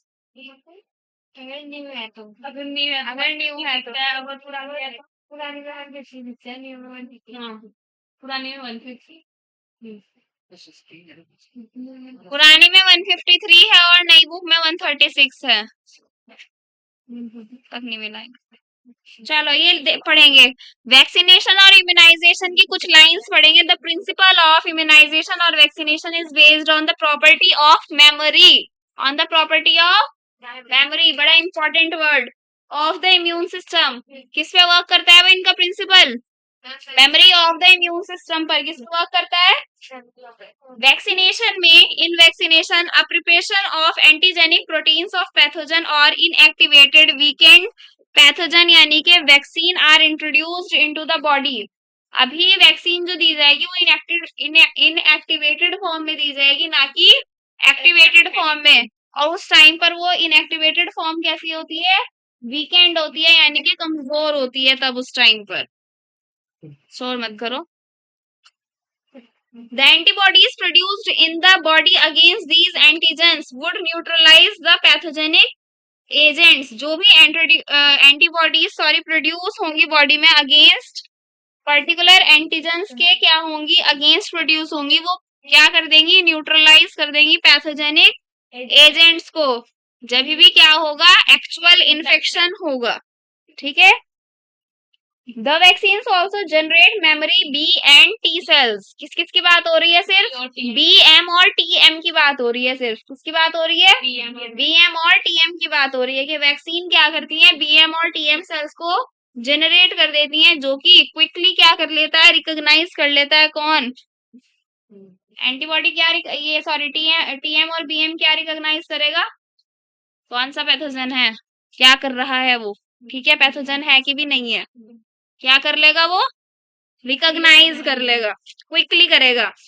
If a person is injected, देखो sorry, if a person is infected, अगर कोई पर्सन इन्फेक्टेड है विद सम डेडली माइक्रोब्स, कोई बहुत ज्यादा ही खतरनाक माइक्रोब से, ठीक है भाई, to which quick immune response is required, जिसमें बहुत जल्दी रिस्पॉन्स चाहिए होता है। जैसे कि उन्होंने एग्जाम्पल खुद दे दिया टेटनस का। किसका एग्जाम्पल दे दिया उन्होंने? टेटनस का। We need to directly inject the performed antibodies. ऐसे केस में हमें क्या करना होता है? क्या करना होता है? रेडीमेड बॉडी एकदम से इंजेक्ट करनी पड़ती है। एकदम से क्या करनी पड़ती है? कितने आवर्स के विद इन टेटनस का इंजेक्शन लगाया जाता है? 24 आवर्स, यानी कि एक दिन के अंदर अंदर 24 आवर्स के अंदर अंदर क्या लगाया जाता है? टेटनस का इंजेक्शन लगाया जाता है, अगर ना लगे तो क्या हो जाता है, सेप्टिक फैलने के चांसेस रहते हैं। क्या रहते हैं? हाँ, जिससे क्या हो जाएगा, इंसान की डेथ भी हो सकती है, ऑर्गन्स खराब होते चले जाएंगे और एक टाइम ऐसा आएगा कि वो डेड भी हो सकता है। देखो अब यहाँ पर लिखा हुआ है कि या तो हम क्या लगाएं, एंटीबॉडीज लगाएं, या फिर हम क्या लगाएं, एंटीटॉक्सिन लगाएं। या एंटीटॉक्सिन मतलब टॉक्सिन, जहरीला पदार्थ होगा कुछ सब्सटेंस, और एंटी लग गया तो उस जहर को काटने वाला, उस जहर को खत्म करने वाला, न्यूट्रलाइज करने वाला। Even in cases of snake bites, अब इन्होंने स्नेक बाइट्स का भी एग्जाम्पल दिया है, ध्यान से सुनेंगे कि स्नेक बाइट्स के केसेस में injection which is given to the patient, जो पेशेंट्स को इंजेक्शन दिया जाता है, कंटेंट परफॉर्म्ड एंटीबॉडीज, इसमें भी परफॉर्म्ड यानी कि रेडीमेड एंटीबॉडीज दिया जाता है अगेंस्ट द वेनम। खाली वेनम लिखा हो तब भी स्नेक की बात होगी, स्नेक वेनम लिखा होगा तब तो है ही स्नेक की बात। क्लियर है भाई? वेनम इज स्नेक का वो पॉइजन, जहर। This type of immunisation is called passive immunisation. Passive में ही तो पढ़ा था अभी हमने, टेटनस को भी और किसको भी, एंटी वेनम को। ठीक है भाई, क्लियर है बात? तो मेन बात कहने की क्या है, मेन बात कहने की क्या है, मेमोरी बेस्ड होगा। क्या होगा? कौन से सेल्स प्रोड्यूस होंगे, DM and TM, DM and TM. और चीजें मैंने पहले बता दी। क्लियर है बात ये इतनी? अगर हम क्या देखें, अगर हम क्या देखें भाई, सिर्फ और सिर्फ वैक्सीनेशन की बात करें, उसकी बात करें, सिर्फ और सिर्फ वैक्सीनेशन की, तो ये कहीं से आया है ना वर्ड, जब तो ये टर्म बनी है ना, कहीं से कुछ वर्ड आया होगा तभी तो बना है ना। किस वर्ड से बना है ये? वक्का से, वक्का से बना है। किससे बना है? वक्का को क्या बोलते हैं? काउ। क्या बोलते हैं? काउ। तो सबसे पहले क्या आई थी, एक काउ पॉक्स आई थी, और एक थी स्मॉल पॉक्स। ये तो क्या था, माइल्ड वायरस था। कैसा वायरस था इसमें? इतना ज्यादा खतरनाक नहीं था, लेकिन ये बहुत स्ट्रॉन्ग वायरस था, स्मॉल पॉक्स। और यही स्मॉल पॉक्स ऐसा है जो दुनिया में से क्या हो चुका है, इरेडिकेट हो चुका है, यानी कि खत्म हो चुका है प्रॉपरली। इंडिया में से या पूरी दुनिया में से? पूरी दुनिया में, पूरी दुनिया में से, फ्रॉम द वर्ल्ड। रटवा दी है मैंने ये वाली चीज, ये वाली चीज भाई रटवा दी है मैंने। क्लियर है भाई बात? अब एक साहब थे, कौन? Edward Jenner. थोड़ी सी जरा इनकी वो सुन लो। ये जो एडवर्ड जेनर थे, इन्होंने क्या कहा कि बैक्टीरिया जो होता है वो कॉलोनी में ग्रो करता है। बैक्टीरिया जो होता है वो किसमें ग्रो करता है? कॉलोनी में। कोई सा भी बैक्टीरिया ले लिया इन्होंने, सपोज करो क्या लिया, विब्रियो कॉलेरा ले लिया। बैक्टीरिया की बात करी कि बैक्टीरिया जो ग्रो करता है वो कॉलोनी में ग्रो करता है, जैसे हम कॉलोनीज में रहते हैं एक दूसरे के साथ, ठीक है। इन्होंने एक बैक्टीरिया ले लिया, कौन सा? विब्रियो कॉलेरा वाला। हाँ भाई, कैसी शेप होगी इस बैक्टीरिया की? चुप रहना। और किसी को पता था कॉमा शेप होगा?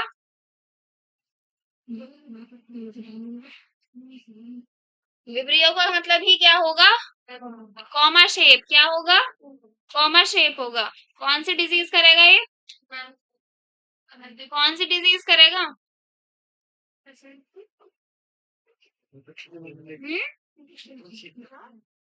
कौन सी डिजीज करेगा भाई ये?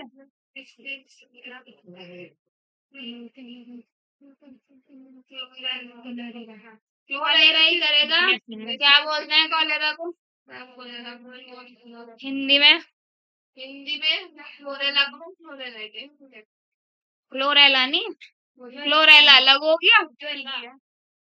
Cholera, cholera.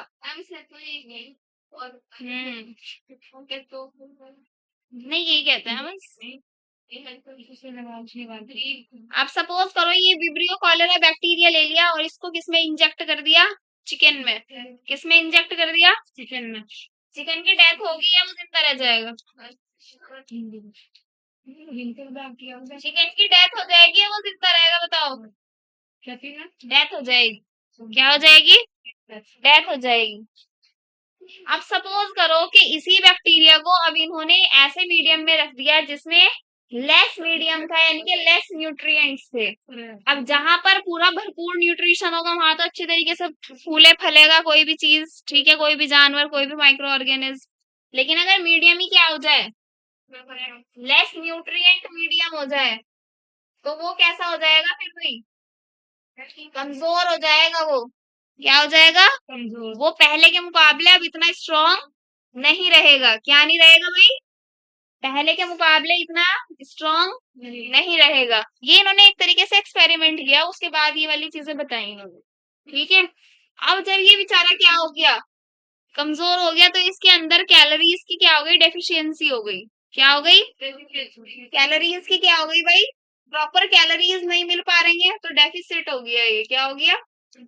यानी कि कैलोरीज की कमी हो गई, ठीक है भाई। जब इसमें कैलोरीज की कमी हुई और ऐसे में क्या किया, इस बैक्टीरिया को ग्रो किया, अब दोबारा से चिकन में डाला इसको। अब दोबारा से क्या इसमें इंजेक्ट कर दिया इन्होंने? चिकन में। अब मुझे ये बताओ, चिकन मरेगा जिंदा रहेगा? जिंदा रहेगा। चिकन मरेगा नहीं, जिंदा रहेगा। यहाँ पर इन्फेक्शन होगा, इसको इसको क्या होगा? इन्फेक्शन होगा। लेकिन कैसा इन्फेक्शन होगा? माइल्ड इन्फेक्शन होगा। मतलब हल्का फुल्का सा इन्फेक्शन होगा, लेकिन इन्फेक्शन होगा, बीमार होगा वो। बीमार होने के बाद ठीक हो जाएगा। डेथ नहीं होगी लेकिन। अब डेथ नहीं होगी, तो कहने की बात क्या है? इनके हिसाब से कहने की बात क्या है, अगर बैक्टीरिया को अच्छे खासे मीडियम में रखेंगे, न्यूट्रिएंट मीडियम में रखेंगे, तो उसके पास भरपूर कैलोरीज होंगी, तो उसमें इतनी क्षमता होगी कि वो किसी को भी मार दे। लेकिन अगर वो लेस डेफिशिएंट होगा, लेस कैलोरी, लेस मीडियम में होगा, कैलोरी डेफिशिएंट होगा, कैलोरी डेफिसिट होगा, तो वो क्या करेगा? सिर्फ और सिर्फ बीमारी कॉज करेगा, मारेगा नहीं। सिर्फ और सिर्फ क्या करेगा? बीमारी कॉज करेगा, मारेगा नहीं। अगर ये लोग इस तरीके के एक्सपेरिमेंट ना करते ना, आज हमारे पास दवाई नहीं होती। तो ये मजाक नहीं है। फिर आए लुइस पास्चर साहब, कुछ भी बोल लो आप इनको। इन्होंने क्या किया? अभी अभी हमने काउपॉक्स पढ़ा, पढ़ा कि नहीं पढ़ा? उन्होंने क्या किया कि काउपॉक्स लिया।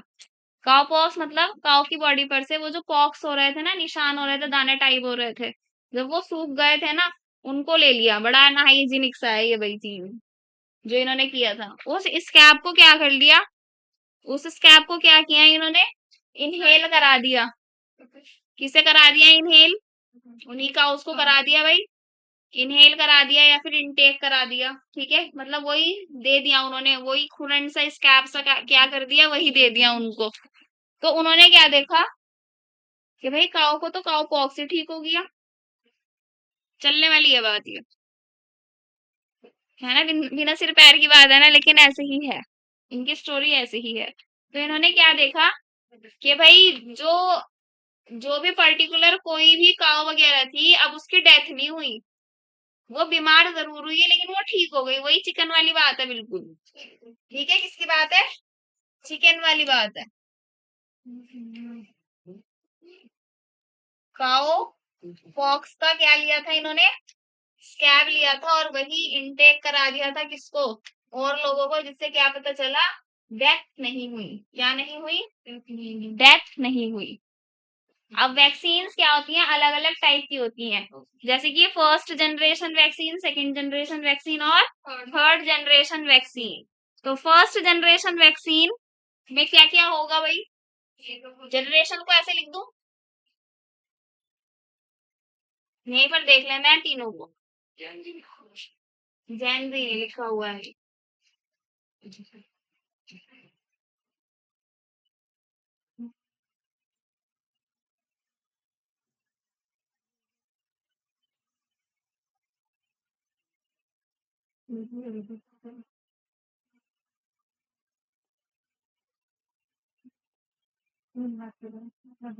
फर्स्ट जनरेशन वैक्सीन में क्या होगा? हीट किल्ड या फिर इनएक्टिवेटेड पैथोजन दिया जाएगा। जैसे नॉर्मली बहुत सारी चीजों में देते हैं, जैसे पोलियो में देते हैं, है ना, या किस में देते हैं, डिप्थेरिया में देते हैं, ठीक है, बहुत सारी चीजें हैं। पर्ट्यूसिस की देते हैं, वो जो डीपीटी का इंजेक्शन लगता है छोटे बच्चों में, सुना है, इंजेक्शन लगते हैं बच्चों के, छोटे छोटे बच्चों के, कोई 1 महीने का कोर्स का लगता है, मतलब कोई 3 महीने का, कोई 6 महीने का। और अब तो ऐसा आ रहा है कि एक ही साथ लग जाते हैं बहुत सारे इंजेक्शन। अब ऐसा हो रहा है, एक ही साथ लगा देते हैं काफी सारे इंजेक्शन बच्चों के, वो मतलब एक ही इंजेक्शन में ही वो कर देते हैं, कुछ पूरा कोर्स होता है वो एक। हाँ, डीपीटी वगैरह करके ये सब क्या होता है, इंजेक्शन लगाए जाते हैं। और पोलियो सिर्फ एक ऐसा वैक्सीन है जिसकी क्या पिलाई जाती है, ड्रॉप्स पिलाई जाती है। बाकी सारी किसमें दी जाती है, इंजेक्शन। तो वो जो इंजेक्शन की फॉर्म में दी जा रही है वो क्या है, इनएक्टिवेटेड फॉर्म है। क्या है, हाँ, उसको क्या किया गया है, हीट किल्ड किया गया है। कैसी फॉर्म में है वो, इनएक्टिवेटेड फॉर्म में। तो ये होती है फर्स्ट जनरेशन की वैक्सीन। कैसी होती है ये, फर्स्ट जनरेशन की वैक्सीन। और एक कैसी होती है भाई, एक वीकेंड होती है। कैसी होती है, वीकेंड होती है। वीकेंड मतलब,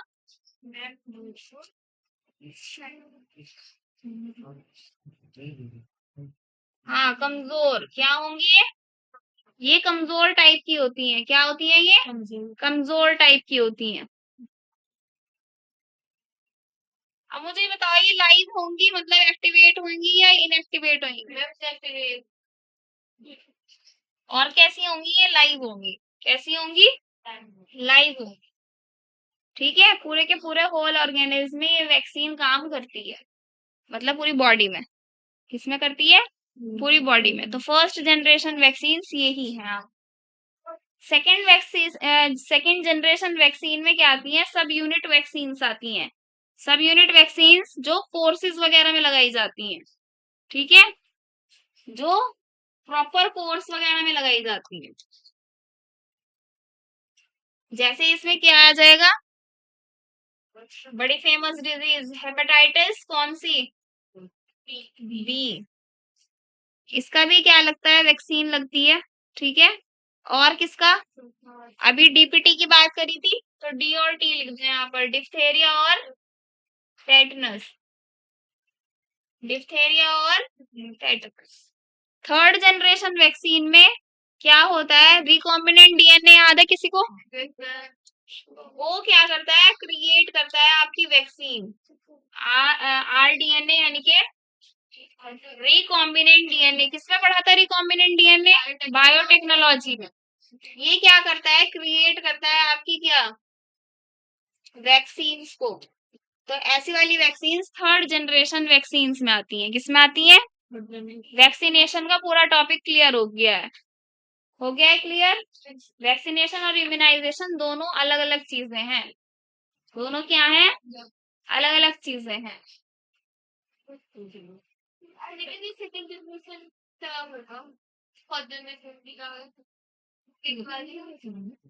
सेकंड वालों में ऐसी दी जाएंगी कि भाई अगर आपको ये वाला इंजेक्शन लग जाएगा तो छोटे बच्चों में अगर कोई चीज ठुक वुक भी जाएगी ना, ये जैसे टेटनस का होता है, तो वो नहीं होगा उसको कुछ भी। छोटे बच्चे खेलते नहीं रहते हैं, छोटे बच्चों के इंजेक्शन थोड़ा ही ना बाद में ठोक ही जाते हैं। यही डिप्थेरिया प्रॉब्लम होती है। कौन सी प्रॉब्लम होती है ये डिप्थेरिया की, हिंदी में बताना।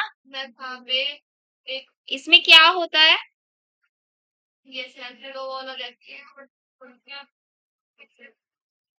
खाना इसोफेगस में अटक जाता है, और क्या होता है जिससे चौक हो जाता है, गला टाइप सा। तो देखो बच्चे कैसे खाते हैं, खेलते घूमते हुए खाते पीते रहते हैं वो कुछ भी, तो वो कैसे भी कुछ भी कर लें, उनको कुछ नहीं होता। हम खाना खाते हुए जरा सा बोल लेंगे तो क्या हो जाएगा, दस्ता छूट जाएगा हमें। छोटे बच्चों को तो नहीं होता ना ऐसे। तो छोटे बच्चों में क्या है, एक्स्ट्रा पावर्स हैं, वही उन्हीं छोटे बच्चों में होंगे जिनका ये इंजेक्शन वाला कोर्स पूरा अच्छे से होगा। और फिर इन्हीं प्रॉपर टाइप के जो वैक्सीन्स लगी हुई होंगी, इन्हीं के ऊपर क्या डिपेंड करेगा भाई, उनका एक्वायर्ड इम्यूनिटी। क्या करेगा? एक्वायर्ड इम्यूनिटी, इनेट इम्यूनिटी, दोनों डिपेंड करेंगी। किसी के अगर छोटे बच्चे के वो इंजेक्शन वाला कोर्स पूरा, ये वैक्सीनेशन वाला कोर्स पूरा अच्छे से नहीं लगा हुआ होगा ना, तो वो क्या रहेगा, ज्यादातर बीमार ही रहेगा। वो कितना भी बड़ा हो जाएगा, उसकी इम्यूनिटी ठीक तरीके से वर्क ही नहीं करेगी, वीक ही रहेगी। कोई बच्चा है ऐसा जिसकी इम्यूनिटी वीक है? और कोई बीमार होता रहता है जल्दी जल्दी?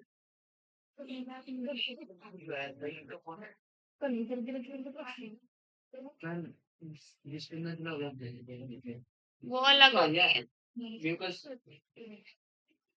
अच्छा, गलत बोल रहा है, उसकी भी इम्यूनिटी वीक है जिसको कोल्ड होता है। फिर वो देखना पड़ेगा कोल्ड भाई किस रीजन से हो रहा है। तुम्हें होता है क्या? तुम्हें होता है कब? सर्दियों में? मुझे नहीं होता सर्दियों में। मैं कुछ नहीं होता, मतलब कभी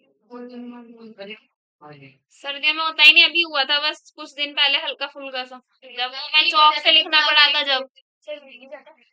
जब वो चौक से नहीं लिखना पड़ा था तब। मुझे होता ही नहीं सर्दियों में, मैं चाहे कितनी भी आइसक्रीम खा लूं, कितना ठंडा भी कुछ खा लूं, मुझे नहीं होता है, टच वुड। मुझे होता है वो गर्मियों के बाद वाला जो मौसम होता है ना, बरसात वाला, गंदी वाली गर्मी में, उसमें होता है। तो वो देखना पड़ता है फिर कि कोल्ड क्यों हो रहा है भाई। अभी डिफरेंस देखेंगे, रुक जाओ, इम्यूनाइजेशन में चलेंगे अब।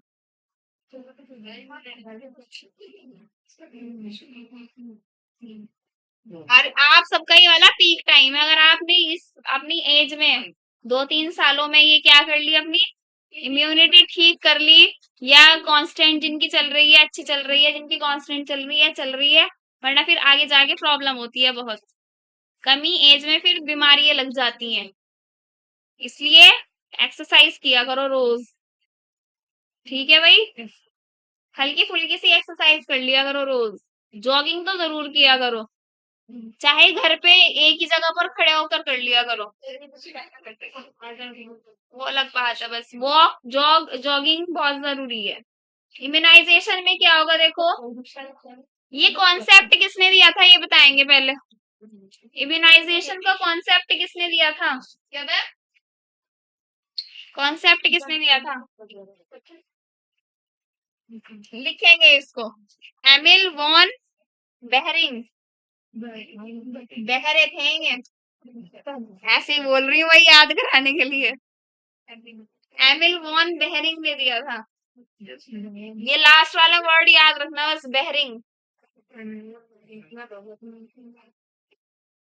ठीक है, किसने दिया था ये कॉन्सेप्ट? एमिल वॉन बेहरिंग ने। कैसा प्रोसेस है ये, एक्टिव पैसिव? पैसिव प्रोसेस है। शॉर्ट टर्म के लिए होता है, लॉन्ग टर्म के लिए होता है? लॉन्ग के लिए होता है।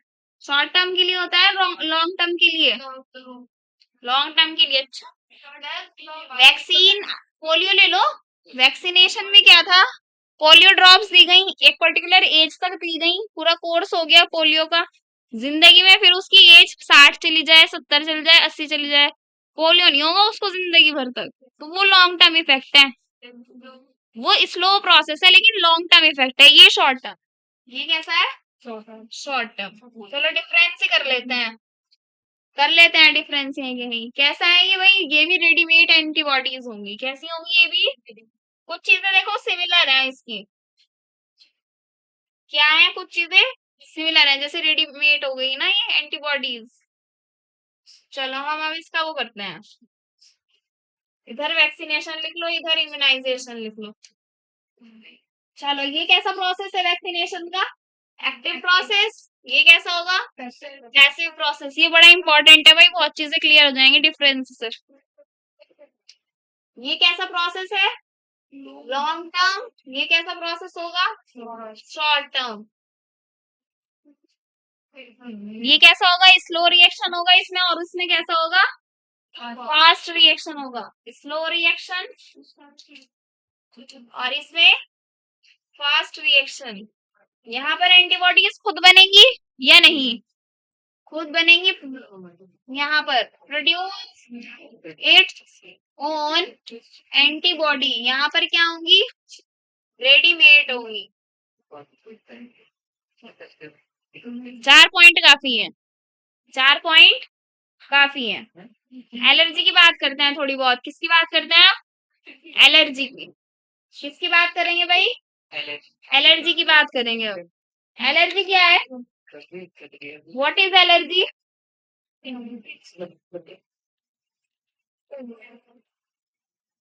अभी अभी मैंने अपने किसकी बात बताई तुम्हें, अपने कोल्ड की बात बताई ना मैंने अभी अभी तुम्हें। तो वो जो मेरा कोल्ड है वो एक तरह की एलर्जी है। क्या है, अगर डस्ट चली जाएगी, परफ्यूम की, स्ट्रॉन्ग परफ्यूम की स्मेल चली जाएगी, स्ट्रॉन्ग हेयर ऑयल की स्मेल चली जाएगी मेरे नोज में, तो मेरा साइनस एक्टिव हो जाएगा। यानी कि मेरे कुछ जो क्या होंगे भाई, रिसेप्टर्स होंगे, वो क्या हो जाएंगे, एक्टिव हो जाएंगे। तो ऐसा ही एलर्जी में क्या होता है, एग्जैजरेटेड रिस्पॉन्स आता है, एकदम क्विक रिस्पॉन्स आता है। किसकी तरफ से, हमारे इम्यून सिस्टम की तरफ से। किसकी तरफ से, हमारे इम्यून सिस्टम की तरफ से। उसी को हम क्या बोलते हैं, एलर्जी। कौन करते हैं ये, कुछ एलर्जेंस होते हैं जो कॉज करते हैं। जैसे मैंने अभी एग्जांपल्स बताया ना, डस्ट, पॉलन, पॉलन भी आ जाएगा इसी में, और परफ्यूम्स या फिर स्ट्रॉन्ग किसी की भी खुशबू जो,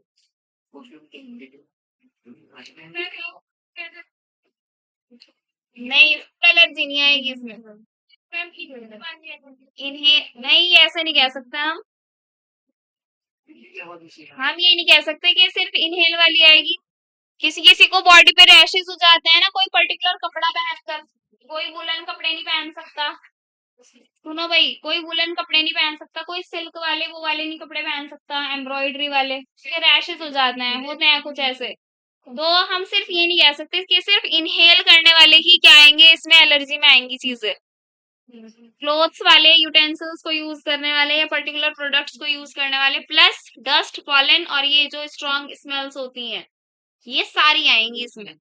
एक्सेप्ट बस किसके नहीं आएगी, क्या नहीं आएगी, फूड एलर्जी नहीं आएगी इसमें, वो एक अलग चीज है वो भी किससे रिलेटेड भाई, इम्यून सिस्टम से रिलेटेड। लेकिन वो एक पर्टिकुलर एक अलग चीज हो गई कि आपकी बॉडी में कोई पर्टिकुलर चीज खाने से क्या हो रही है, एलर्जी हो रही है। शुरू से नहीं होगी वो, आपको एक टाइम के बाद डेवलप हो जाएगी वो बॉडी में।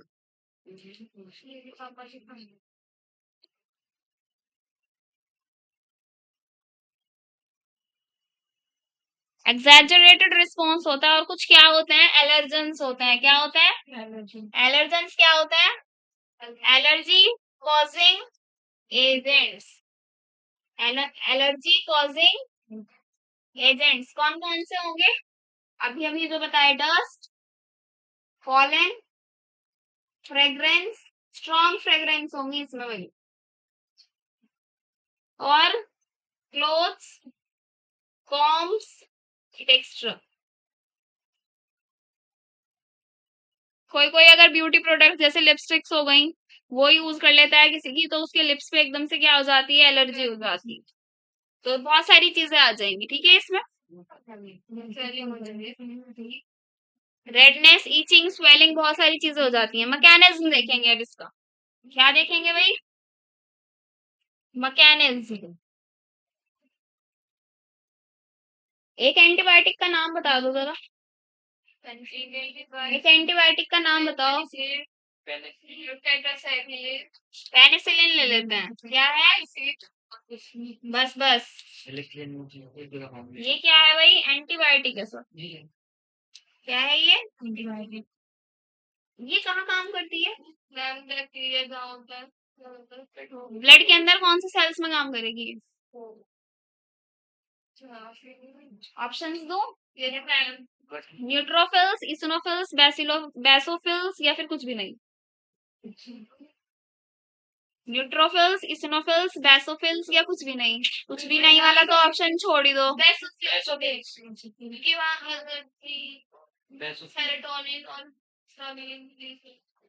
इन्हीं को हम क्या बोलते हैं, मास्ट सेल्स। क्या बोलते हैं, मास्ट सेल्स बोलते हैं इन्हीं को, क्या बोलते हैं भाई, अगर हम ये लेंगे एंटीबायोटिक पेनिसिलिन लेंगे तो इससे हमारा क्या होगा, बीपी डाउन होगा या बढ़ेगा? बीपी क्या होगा भाई, डाउन हो जाएगा, बीपी ड्रॉप हो जाएगा।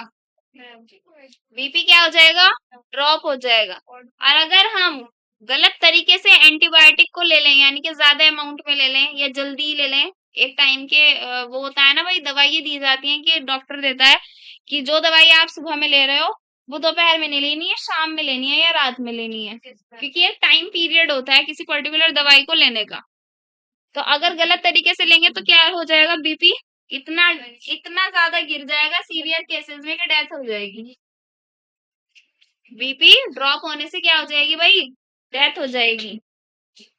और ऐसे ही रिस्पॉन्स को क्या बोलते हैं हम, एनाफिलैक्टिक शॉक बोलते हैं। क्या बोलते हैं, एनाफिलैक्टिक शॉक। क्या बोलते हैं, एनाफिलैक्टिक शॉक। हिस्टामाइन है, हिस्टामाइन क्या है, हिस्टामाइन, हिस्टामाइन क्या है पहले ये बताओ, हार्मोन है, हार्मोन है कि नहीं है, क्या काम होता है इसका, वैसोडायलेशन क्या होता है, वेसल को बढ़ा देते, डायलेटर। कौन से वेसल्स को, कहाँ पर, ब्लड वेसल्स में, ब्लड वेसल्स को कहाँ पर, मतलब कहाँ पर करेगा भाई हिस्टामाइन काम, हार्ट है पास है, हार्ट के पास, जोर से बोलो, पता है तुम्हें सबको। हाँ बताओ भाई, क्या बता रही थी अभी, जहाँ एलर्जी कॉज हो रही होगी वहां पर क्या कर देगा, इन्फ्लेमेशन कर देगा। क्या कर देगा, इन्फ्लेमेशन, जिसकी वजह से क्या हो जाएगा, वैसोडायलेशन हो जाएगा। ब्लड वेसल्स कैसी हो जाएंगी, हाँ ब्लड वेसल्स कैसी हो जाएंगी, डायलेट हो जाएंगी। क्या होगा डायलेट होकर, क्या बढ़ जाएगा, डायामीटर बढ़ जाएगा, यानी कि खुल जाएंगी। और क्या हो जाएंगी, ब्लड वेसल्स खुल जाएंगी। याद रहेगा भाई, ऐसे भूलोगे तो नहीं अब। तो ऐसे ही रिस्पॉन्स को, इस शॉक को क्या बोलते हैं, एनाफिलैक्टिक शॉक बोलते हैं। क्या बोलते हैं, एनाफिलैक्टिक शॉक बोलते हैं।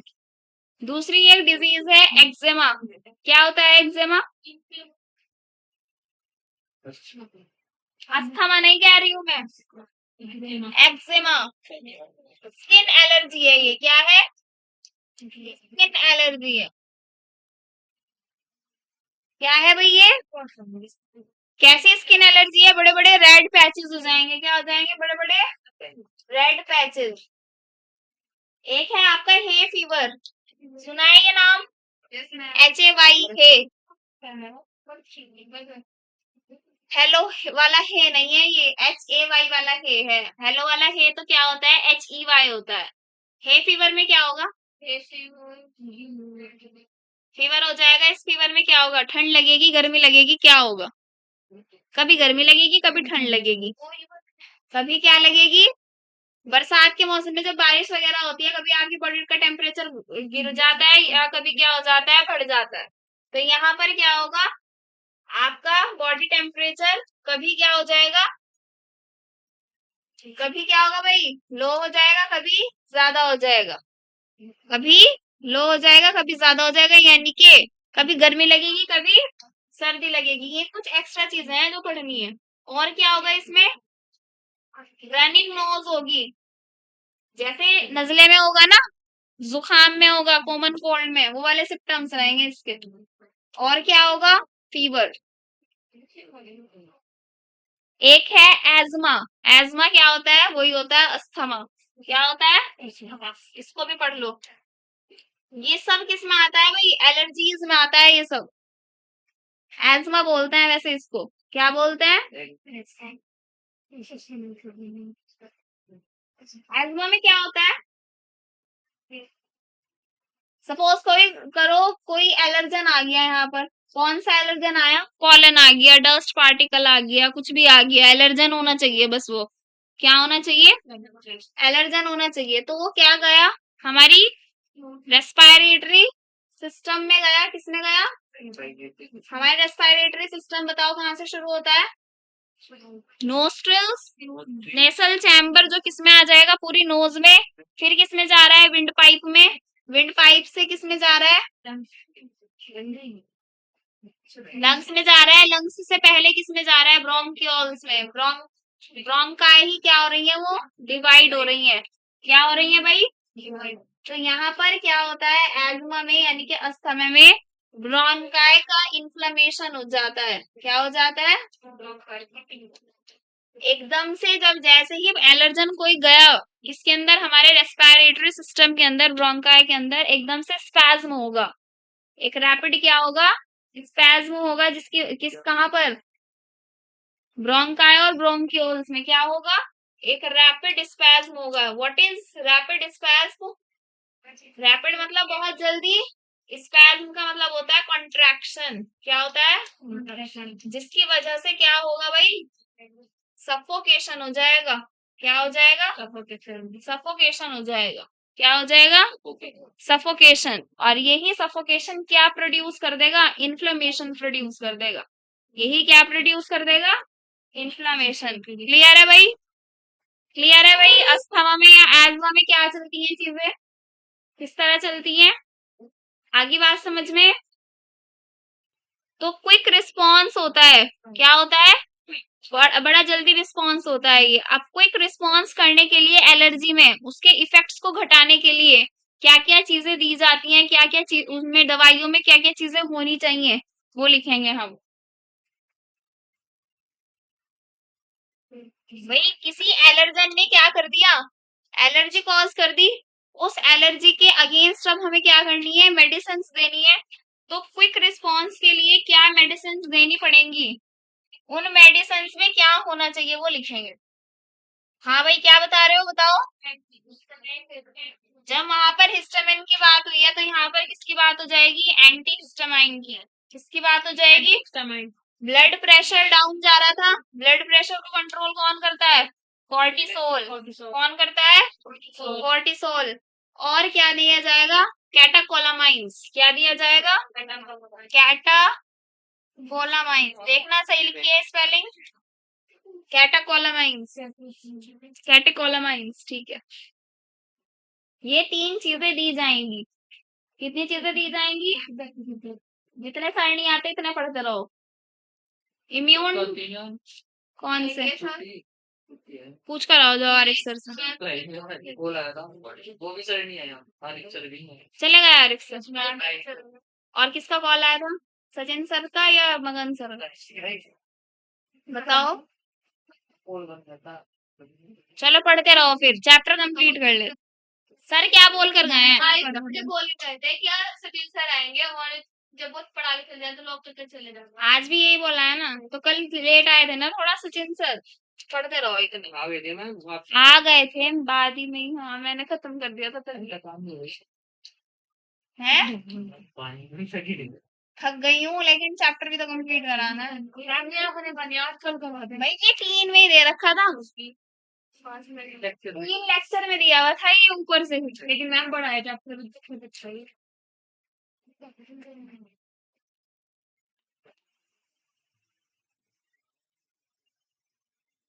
पर देख लो 10 मिनट लगेंगे। ऑटो इम्यून डिसऑर्डर्स कौन से होते हैं?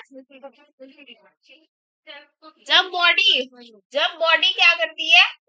सेल्फ सेल्स में और नॉन सेल्फ सेल्स में रिकॉग्निशन या फिर डिफरेंस भूल जाती है।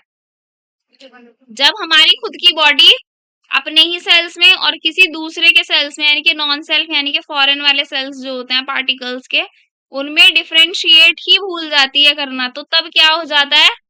ऑटो इम्यून डिसऑर्डर्स पैदा हो जाती हैं, बीमारियां। ठीक है। और ऐसा कब होता है? जब इम्यून सिस्टम लो हो, हार्मोनल चीजें ठीक से वर्क ना करें, तब होती है ये वाली चीजें। ये वाली चीजें कब होंगी? ज्यादातर हार्मोनल इम्बैलेंस में होगी। और जल्दी से किस में होंगी? फीमेल्स में होंगी। किस में होंगी जल्दी से? तो ऐसे कौन कौन से डिजीजेस हैं बताना जरा। रीमेटॉइड आर्थराइटिस, मैं बस कुछ ही लिख रही हूँ और सारी बता दूंगी अभी। हाशिमोटोज, हाशिमोटोज क्या होता है? हाशिमोटोज हाइपोथायरॉयडिज्म बोलते हैं इसको। जब मेरा हुआ था तो मुझे भी ऑटो इम्यून डिसऑर्डर की वजह से ही ये बीमारी हुई थी। इस बीमारी का होने के लिए खानदान में कोई बीमारी होना जरूरी नहीं होता है, ठीक है। तो ये बीमारी हुई हुई है मुझे, इसलिए मैं बीच बीच में भूलती रहती हूँ, मुझे तब से ही है ये, भूलना शुरू हो जाता है इंसान इसमें, ठीक है। ऑटो इम्यून डिसऑर्डर था, हार्मोनल इम्बैलेंस की वजह से हुआ था, ठीक हो गया, ठीक है। डाइट्स वगैरह से सही करके, एक्सरसाइज वगैरह से, मेडिसिन से क्या हो गया था, ठीक हो गया 2 साल के अंदर। और आजकल छोटी छोटी एज की लड़कियों को ही ये चीज होती जा रही है, ठीक है भाई। एक विटिलिगो होती है बीमारी, PYQ आया हुआ है कि विटिलिगो कैसी डिसऑर्डर है, तो उसमें आप ऑटो इम्यून डिसऑर्डर टिक करेंगे, ठीक है। बाकी मैं और बता दूं, ऐसे ही नोट्स में भेज दूंगी। एक्सोपैथेल्मिक गॉइटर होता है, सोराइसिस होता है, मल्टीपल स्क्लेरोसिस होता है, diabetes insipidus, sorry diabetes mellitus 1 होती है बीमारी, और एक ल्यूपास होती है। ये सारी कौन सी बीमारी है? Auto immune disorders. तो ये मैं आपको नोट्स में भेज दूंगी, ठीक है। अब आते हैं लिम्फेटिक सिस्टम में। किसमें आता है? लिम्फेटिक सिस्टम में। लिम्फेटिक सिस्टम कैसा सिस्टम होगा बताना? जिसमें लिम्फ होगा, जैसा हमारा नर्वस सॉरी जैसा हमारा नर्वस पूरा नर्व्स का क्या होता है, सिस्टम होता है, कोई बात नहीं भाई। जैसे हमारा नर्व्स का क्या होता है, पूरा सिस्टम होता है, बोन्स का पूरा क्या होता है, सिस्टम होता है, ऐसे मसल्स का पूरा एक सिस्टम होता है, ऐसे ही हमारा लिम्फ्स का एक सिस्टम होता है, ठीक है।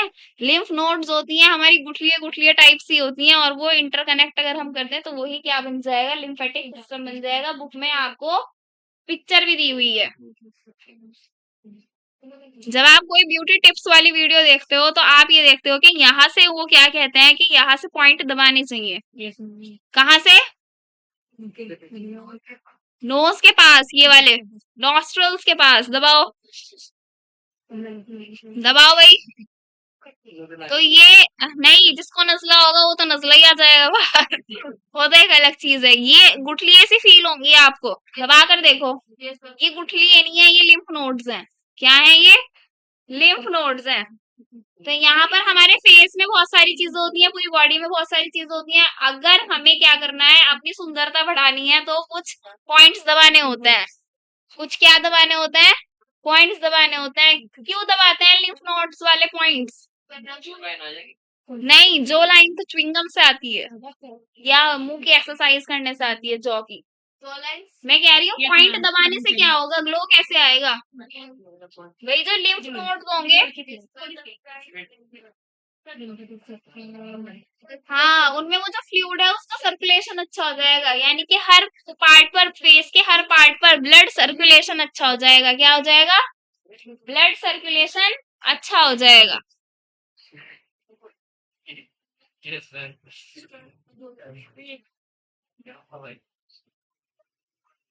हो गया भाई। लिम्फेटिक सिस्टम में क्या होगा? लिम्फोइड ऑर्गन्स होंगे। क्या होंगे? Lymphoid organs. अब ये लिम्फोइड ऑर्गन्स भी जो होंगे वो 2 टाइप्स में डिवाइडेड होंगे, एक तो प्राइमरी में और एक सेकेंडरी में। एक तो प्राइमरी में और एक सेकेंडरी में। तो प्राइमरी लिम्फोइड ऑर्गन्स देख लेते हैं पहले। क्या देख लेते हैं? Primary lymphoid organ. Primary lymphoid organs में सेल का फॉर्मेशन भी होगा और मैच्योरेशन भी होगा, लेकिन सेकेंडरी वाले में सिर्फ क्या होगा? सेकेंड वाले में क्या होगा? सिर्फ और सिर्फ, हाँ भाई बताओ।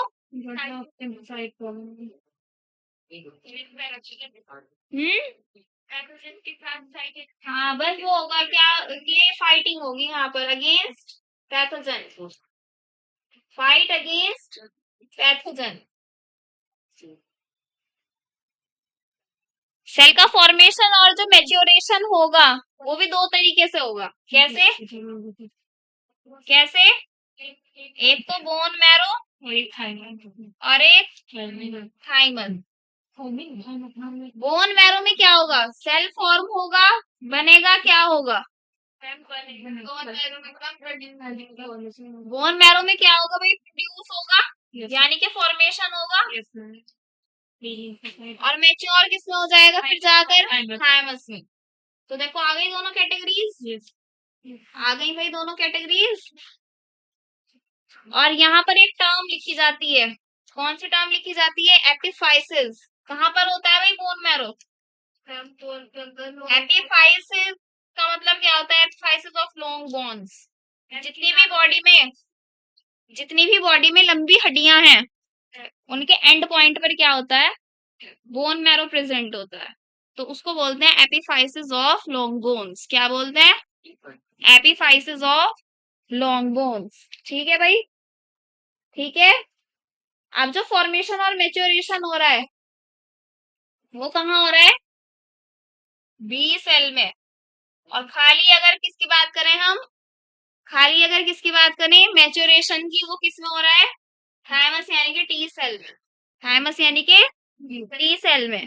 थाइमस से एक रिलेटेड बात बतानी है, पता भी होगी आपको। जैसे जैसे बूढ़े लोग होते चले जाते हैं वो बीमार जल्दी जल्दी पड़ते चले जाते हैं, क्यों? क्योंकि थाइमस डिजेनरेट यानी कि डिक्रीज इन साइज होता चला जाता है with age. Decrease in size. आ गए क्या सर? आ गए सर? देखो भाई भी आगे बाहर। सेकेंडरी लिम्फोइड ऑर्गन में आपका क्या होगा? स्प्लीन आ जाएगा आपका और लिम्फ नोड आ जाएगा। क्या आ जाएगा? स्प्लीन और लिम्फ नोड। स्प्लीन क्या है? आरबीसी का ग्रेवयार्ड, आरबीसी का कब्रिस्तान है। क्या है? स्प्लीन आरबीसी का कब्रिस्तान। What is the life span of RBC? 120 days. एकदम आना चाहिए ये आंसर, 120 डेज। आ गए सर? कहाँ है? देखो भाई स्प्लीन क्या है? ग्रेवयार्ड है आरबीसी का। और लिम्फ नोड्स में आपको एक चीज पढ़नी है, माल्ट पेयर्स पैचेस। क्या पढ़ना है? MALT Peyer's patches. माल्ट की फुल फॉर्म क्या होती है? Mucosal exudated lymphoid tissue. और पेयर्स पैचेस कहाँ होते हैं? इंटेस्टाइन में। कहाँ होते हैं? हाँ। और ये लिम्फ नोड्स हमारे पूरी बॉडी के या पूरे ऑर्गन के कितने प्रेजेंट होते हैं? 50% ऑफ ऑर्गन यही होता है। खाली ड्रग्स बचा है अब आपका। नोट्स में भेज दूंगी, जब कोई दूसरा चैप्टर स्टार्ट होगा उसके लास्ट में मैं ड्रग्स पढ़ा दूंगी। ठीक है, ठीक है भाई।